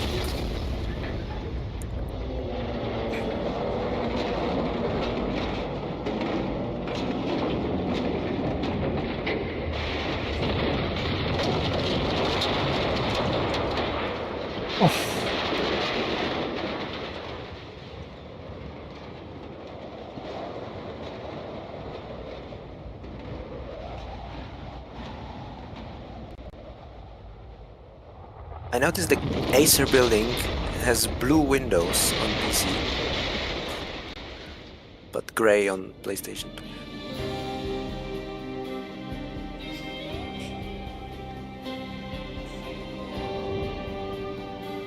And we started almost at the same time. You were a little bit ahead, but I think I'm falling behind in the cutscene just because of the frame rate dipping during all the explosions and stuff.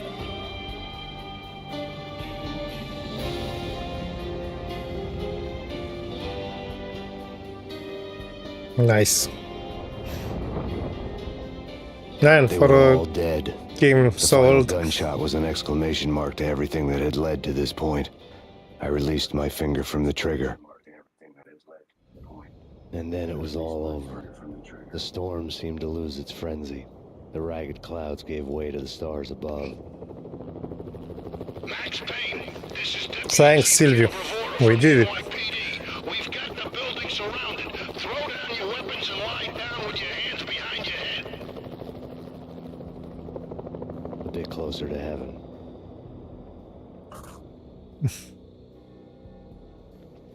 The cops' voices were distant and muted. Freeze! NYPD! Hold it right there! My ghosts released me from their haunting. Down below, New York City glittered like diamonds on black velvet. You gave us one hell of a ride.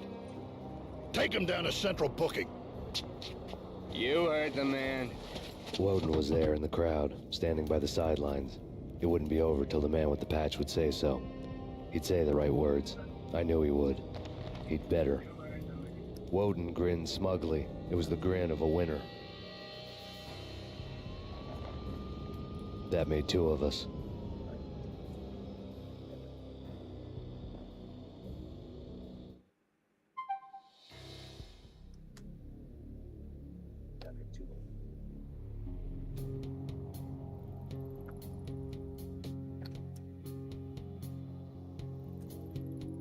Yeah. Congratulations, you have completed Max Payne. Nice. I wanted to say something about the ending.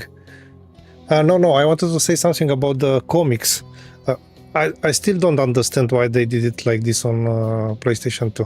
Do you have an explanation? I mean, why what do you mean exactly? I mean, because they don't. When it's split in 3 parts, they show them all at the time. Oh, no idea. I don't think there's any technical. There is no explanation. No. I mean, it could. Splitting them, it's completely trivial. Just have a texture there, like 3 textures instead of a single texture for the whole panel. So this screams to me laziness, to be honest. And I think for the second game, it's actually an improvement. I think they restored the comic progression. I think. I'm not entirely sure, but I think they did. Anyway, and also that font, but probably it's for the CRTs. That one has an explanation. Or is not in the library of PlayStation. I don't know. Yeah. So, we'll continue. We'll continue with Max Payne 2.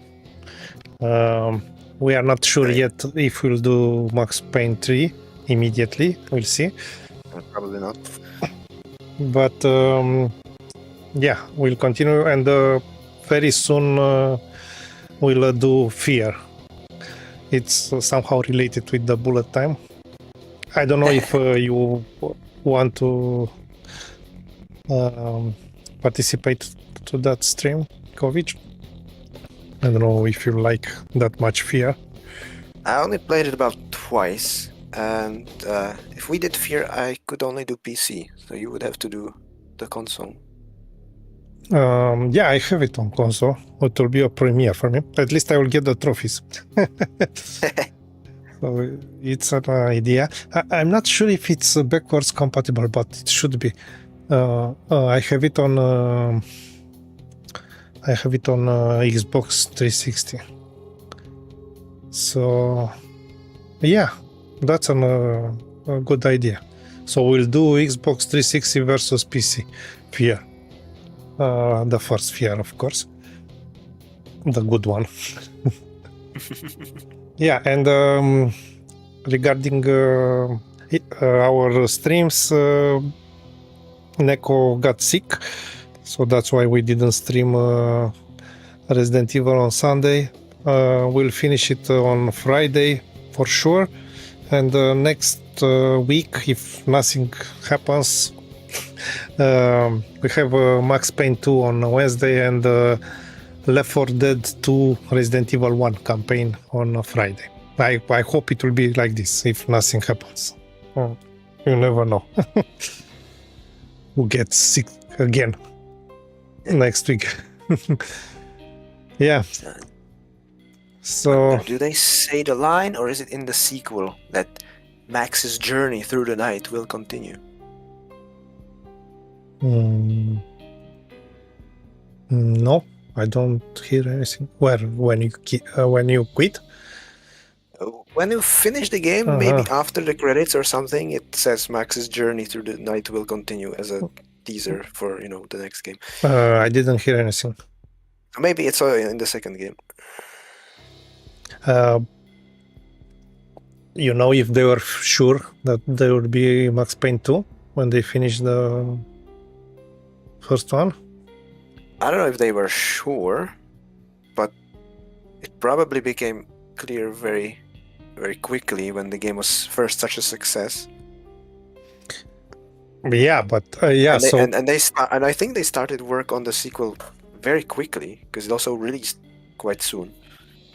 So then only on PlayStation 2 it made sense to tease the second one because they were sure it will be. No, I don't think it was here. I think I'm confusing it with the second game. Yeah. Oh, okay. So thank you, Silvio. Thank you for joining us tonight. And Blue, maybe he's already asleep. Cognac and Act Now, and all the lurkers, which are welcomed. So yeah, thank you, Kovic. It's always nice to stream with you this kind of technical, let's say, more technical streams. And how did I say? 1 year ago when we did the first one. Oh, it's like we did Doom 64. But it wasn't a versus, that one. I said it's like a Digital Foundry documentary video. Yeah, if you are curious about Doom 64, you can check the streams because in the archive, first one especially was the most interesting, I think. A lot of interesting things from Kovic regarding the technologies used in N64 and how they managed to do the remasters then, because there are some texturing differences between systems. I mean, N64 and the modern ones, and this kind of technical stuff is in that stream, the first Doom 64 stream, actually. Okay, thank you everyone. Have a great night, good evening, and we'll see you on Friday with Resident Evil, also the last part of that game.